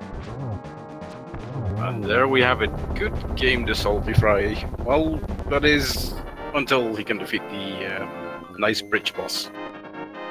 After everything else, Salty can't fall off the edge here. He's well away from the edge. He'll be walking through that bridge, finishing first, taking a win. He's probably surprised to get after everything that happened to him, but certainly not one he's going to throw back. Very well done for him, sticking through some really adverse conditions and some real misfortune. Get the win, moving to 4-1, being in a very comfortable spot, although it's only going to get harder. The number of good players in this tournament, the number of good players who are going to be in that 4-1 bracket. Half of all of the 4-0 players right now are going to lose this week, so he'll be matched up against somebody very tough going forward, but feels good. Get that 4 wins. Still just need one more win to guarantee yourself a spot in that bracket, and he's got a couple weeks to find it. Yeah, that is really lovely about going 4-1 right now. Just one more win out of the last 3 matches, I think. So that is a really comfortable position. Looks like we do have Salty ready to join us for an interview. Let's pull him in here.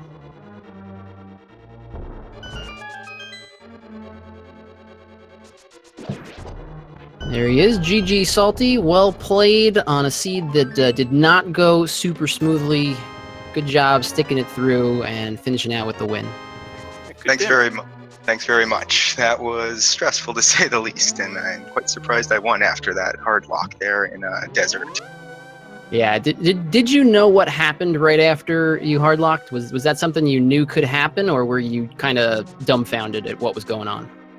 I've had something similar happen once before, I think in Hera, where I grabbed the item in the basement and kind of just mirrored at the same time, so I know it could happen, but I was kind of knew what I had to do. I just had to reset and just go from there. I was really hoping my last save was not before Turtle Rock at that point in time. Thankfully, I only had to do Meyer again. Yeah, as soon as we saw it, we were saying, we don't know when your last save was. What was it? How far back? He's at least got to go clear Meyer again. So yeah, the late mirror helped a lot on that one there. If the mirror was earlier, who knows how long it could have been before my last save and quit. Yeah, very good point. But good job sticking with it. There were some very interesting things that happened back and forth in this Data world. The reason that you were so far ahead is Data just never... He actually skipped a couple locations in this game, and most of them paid off. He actually skipped out on doing the fake flipper to Hobo for a very long time, so he didn't have the bow. And he did not mirror to Checkerboard after finding the mirror in Meyer, so he did not get the boots. He ended up full clearing Ice, he ended up full clearing Swamp, he ended up going back and full clearing Pod, so that's where the time difference came. So even, we were saying you probably feel awful and there's no way you feel like you're winning after that hard lock, but you actually were still kind of comfortably ahead. That's interesting. Yeah, I realized like when I got that mirror, that was like the last thing I really wanted to find at that point in time, because all of a sudden that kind of opens up everything. Like literally, you could be on the pedestal at that point in time. Like I was just lucky that it just happened to be in the very first location I checked at that point in time with the boot. I was even worried that I might have to go back to Turtle Rock and check Mimic Cave or something crazy like that. Yeah, there were a lot of trolly possibilities that were still out there, as there are whenever you've got an item like the mirror so late. But it felt good. You didn't have to go back up, pick up those flippers, so that was nice. There was nothing really, you didn't have to get around anything, or you didn't have to get anything you couldn't get around without the fake flippers, so that was good. But yeah, there was a lot of running around this seed made you do early. It was not going to give up that Dark World access easily. You had to kill Aghanim. And then you had the hammer issue. Was that skip in Skullwoods intentional, or did you just kind of forget about that chest in Skullwoods? I just kind of got ahead of myself there, thinking like I'm always trying to think, what am I going to do next? So I kind of had my plan as to what I was going to do next. My idea was just kind of get the hell out of there and move on to do other stuff. And I kind of completely forgot about that one chest. And I realized pretty quickly, because obviously I checked all the other stuff in the front. But at that point in time, I'm just like, I don't really want to go all the way back there. So I went and checked other stuff first before I went back there. But it was still just kind of eking me in the back of my mind the whole time. Yeah, it makes sense. Because I did not mean to skip that. I would have checked that right then and there. That would have saved me skipping, checking the whole front of it as well. Yeah, that's what we figured. It was one thing, if you forget an item location that's in the overworld, it's going to be a big problem. If you get an item location in a dungeon, if you're counting the items at least, so when you finish Skullwoods, it was likely that you realized that you probably messed something up, left a chest in that back part. But yeah, like I realized before I started checking the stuff at the front, and I just kind of thought, I'm like, well, it's more likely that it's at the front too, because there's 3 or 4 checks up at the front, and there's just the one back there. So I'll hope I get it there, and if I don't, well, we'll cross it in a minute.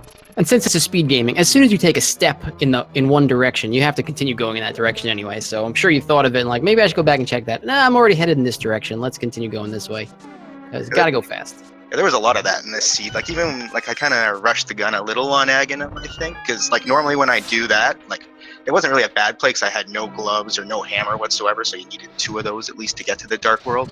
But at the same time, I didn't really have anywhere to go other than Pod when I first got there. Like normally when I go there, I like to have access to more than just Pod. Yeah, it was actually a really interesting start because you did not go into Eastern to find the glove. Dataworld did. But you sequence broke to the bow, Dataworld didn't. So you both kind of actually chose Aghanim with the same stuff remaining. You both had Zora, although Zora you didn't realize was in Logic. You didn't do Agena, you didn't do Ice Arcade. Both of you did Aghanim without those things. And then both of you, obviously, since you had the bow and Dataworld had the glove, he did Aghanim, picked up the book, then went to Catfish, save and quit, and did the book stuff. You went straight, picked up the book, went to Pod because you had the bow. So there was some really fascinating routing going on just based on what you did and didn't do early. And that kind of continued. You basically completely split up from Aghanim onward. And that bow being so late really kept you guys split up.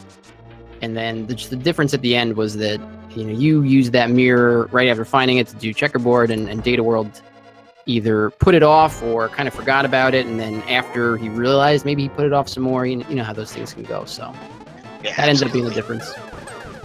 I guess there was nothing stopping the bow from being in GT in the seed as well.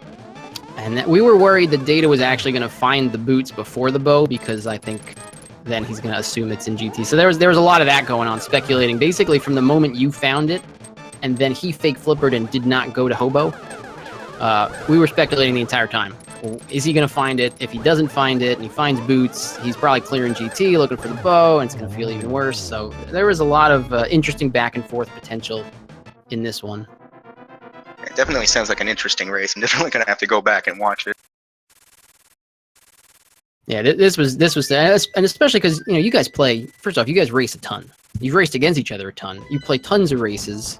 You're both very experienced. So this was such an evenly matched race between 2 really good players. One of you going to go to 4-1. One of you going to go to 3-2.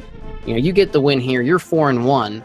How are you feeling about this tournament so far? You just need one more win to guarantee your spot in the brackets. But the road does not get any easier next round.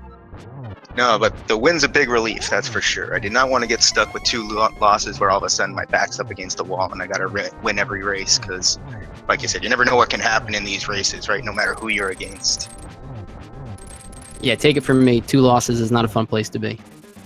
No, absolutely. Ever since I lost my first race, I feel that much more stressed in every race just because I don't want to even get that second loss.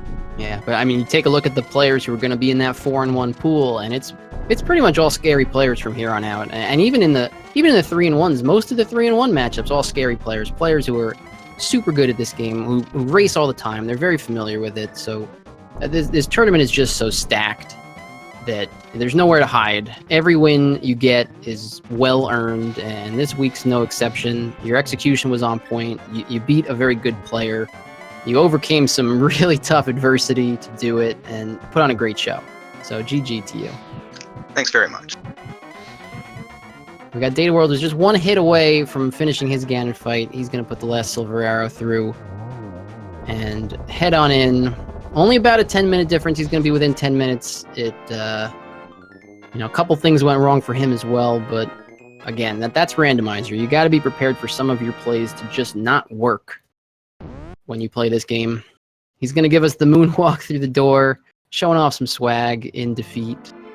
GG to Dataworld. Finishing with a Speed Racing TV of 1 hour, 55 minutes, and 51 seconds. Get your GGs in chat. A great race. Really fun back and forth between these two runners. So, Salty, was there anything else on your mind about the seed that we didn't cover? I think we kind of covered it all. We covered a lot of different stuff. I think we kind of got everything.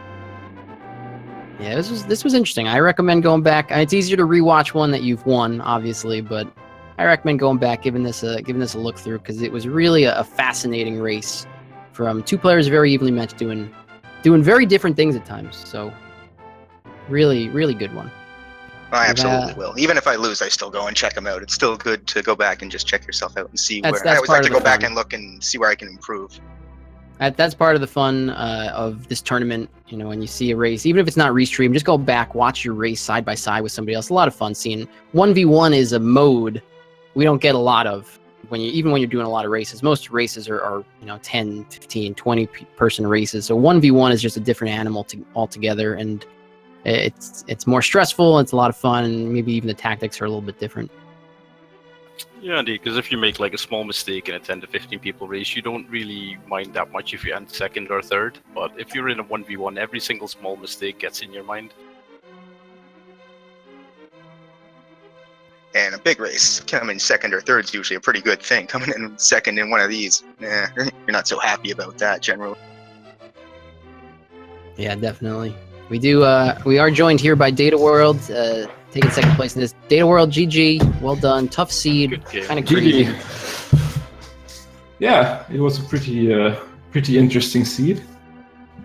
Yeah, really, really back and forth, really up and down. You had a couple gambles, small gambles pay off really well. Nice time saves here and there, and then you had a couple gambles that didn't materialize, and ultimately the one that really held you back was the checkerboard cave. Now, did you realize after you pulled the mirror out of Mire, were you thinking checkerboard cave, I'm going to skip it, or was it just something that you realized afterwards, I never checked checkerboard because it was right there. Hard to remember. Yeah, I was just going to skip it and go ice directly because I saw the flippers on Death Mountain. Right. And basically, I thought as long as the flippers are after the boots or perhaps the bow in sequence, before the boots or the bow in sequence, I will probably find them in swamp or ice. So yeah, it makes a lot of sense. Especially seeing the way that you obviously approached this run in particular was you were okay making small gambles on chests here and there. You actually gambled that Cold Stare would have the last item in ice. You gambled that the Basement of Hera was not going to be an item. So you had a couple here and there that were nice time saves for single locations, and just really the last one is the only one that ended up biting you. But also the fake flipper, you fake flippered to the waterfall, but you neglected to fake flipper to Hobo. We were really, really worried for a long time that because Pod and Eastern were both pendants, that you might end up finding these items in such a way that you were going to end up clearing GT for the bow. Were you thinking that, okay, the bow's just got to be in GT once you hit the hour and a half mark and you still didn't have it? Well, if I had found the boots before I had found the bow, I would be all the way in tile room before checking hobo. So Right, yeah, that makes sense. That's what we thought was going to happen. We were really worried. You were just missing those 2 items, but whichever one you found first, one was going to be worse than the other. yeah, I routed perhaps a little aggressively, but you know, it's mostly the hook shot that tripped me up because it was in a really weird sphere. Yeah, the early game was not kind to either of you in this. You took some different paths. You both did Aghanim with about the same amount. You know, neither of you really thoroughly cleared the entire world before doing Aghanim. You both had Agina's Cave, Ice Rod Cave, Zora, which was only in logic for you at the time. Salty did not go into Eastern early and pick up those gloves, which also meant you did 2 totally different routes after hitting Dark World after Aghanim, because you had no bow, but you had gloves, so you went up to Catfish and then you did the book checks. Salty didn't have gloves, so he picked up the book and went into Pod and found gloves. So it was a really fascinating race, really from the start. And, you know, both you guys play a ton, you race a ton, you're very experienced, you're very good. You both deserve to be 3-1 in this tournament. The execution level from both of you was really top-notch.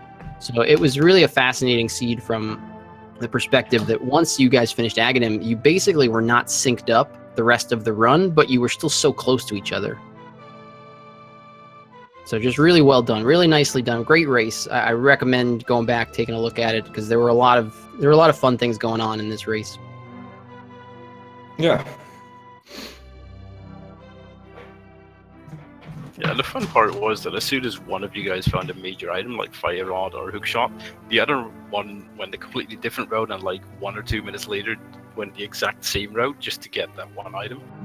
It was really fun to watch. Yeah, I felt like it was pretty linear up until Hook Shot, I suppose. So.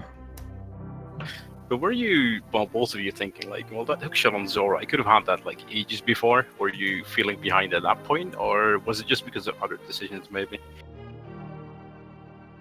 For me, it wasn't too bad. It was kind of late, but at the same time, I had gotten so much done up to that point in time. I'd gotten the hammer from Skull Woods. I'd already gotten the Fire Rod over in Meyer area, so like it kept me from Death Mountain, but there wasn't really much up on Death Mountain for the most part. Yeah, pretty much the same. Also because we had no money early game, and I wouldn't expect Salty to set up Houlihan, so I just assumed he would get it around the same time as me. I was slowly trying to work my way towards money for it. Like when I went into Pot, I grabbed as many rupees as possible, thinking in the back of my mind have money for Zora, but even then I was still a little short after that. Yeah. Yeah, how about that hammer duel for you, Salty? Yeah. Next time, hopefully I don't run all the way around and I just go right to that chest. You were actually really worried that you, well, would have forgotten about that one chest and skull. I definitely didn't forget about it. I just kind of got ahead of myself, and then, yeah, I had to go back to get it later on. I didn't get any items when I went and checked a bunch of other stuff, which helped a lot. Had I actually gotten something that set me on a different path, that might have been a different story. I see here, Data, you collected 177 out of 216 chests. That is a lot of items checked, and well, for that time you made, that is a really, really good time as well.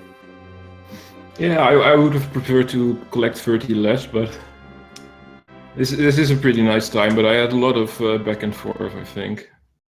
A lot of small gambles that ended up having me backtrack back to Hobo, back in back in the swamp area, that kind of sort of thing. So yeah. And for boots to be the go mode item means you're probably going to have a slower time than you normally would have. So really being sub 2 with that many locations checked, as relatively powerfully equipped as you were early on, the progression really was kind of delayed in this. So there were a lot of checks you had to make in the Light World before you even had Dark World access. There were a lot of checks you had to make in Dark World before you found really required items. So to finish this in sub 2, with the things that ended up happening, with the one or two things you did just didn't work out. A really nice accomplishment. Like I said, the execution for both of you was really top notch. This race lived up to its billing. You both are 3-1 for a reason. So it was really a treat to watch. I think chat really had a lot of fun too, all the way through, since this was just one that could go either way for so long, and a lot of twists and turns. So really great race, both of you. Yeah, thank you. And I'm personally even looking forward to seeing you guys run your next race, because well, as far as I've seen so far, you both could be in the main tournament. You still have really good odds of making it.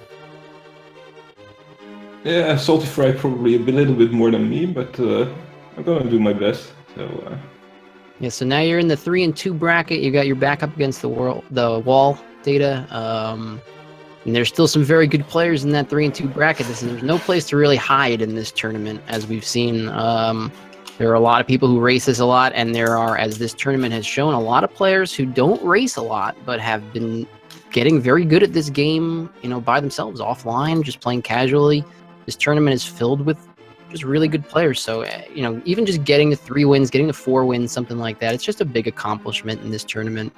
So, whether you're able to move on, put together 2 wins here as things really get hard, it remains to be seen. But, best of luck.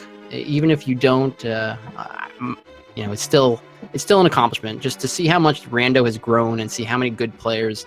Data, I noticed one of the things between you and Salty's been racing, at least on SRL, for close to 2 years. You've only been racing since January, so that the distance you've covered, just 100-something races since January when you started on SRL.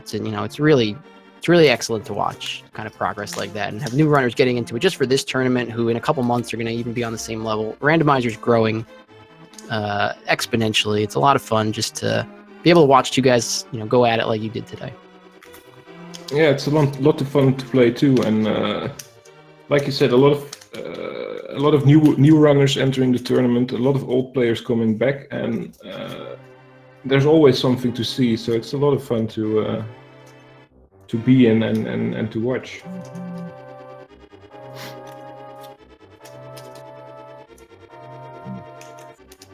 So if you guys out there have liked what you've seen, give these runners a follow. They put it all on the line. They've got more tournament races to come in the next coming weeks. They're racing all the time outside of the tournament. So if you just like watching Randomizer races, tune in, give them a follow.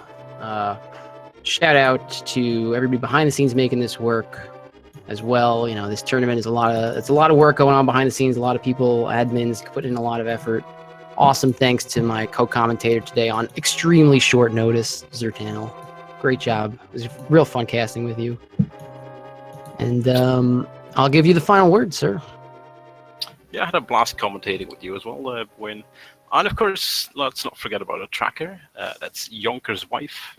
If you like their voices, then, I'd say head us up with a follow. And of course, the racers, you put up a wonderful, wonderful show. If you like what you see and you want to see more, then, you know where to find that button. And, as you probably know, there is a ton of rando going on tonight. I don't even think we have the time to go over the schedule, because there are literally 20 to 30 races going tonight. And yeah, I'd probably say on behalf of me, and hopefully also Wayne, I'd say have a nice evening, a nice morning, or nice afternoon, wherever you're from, and hope to catch you with another race soon.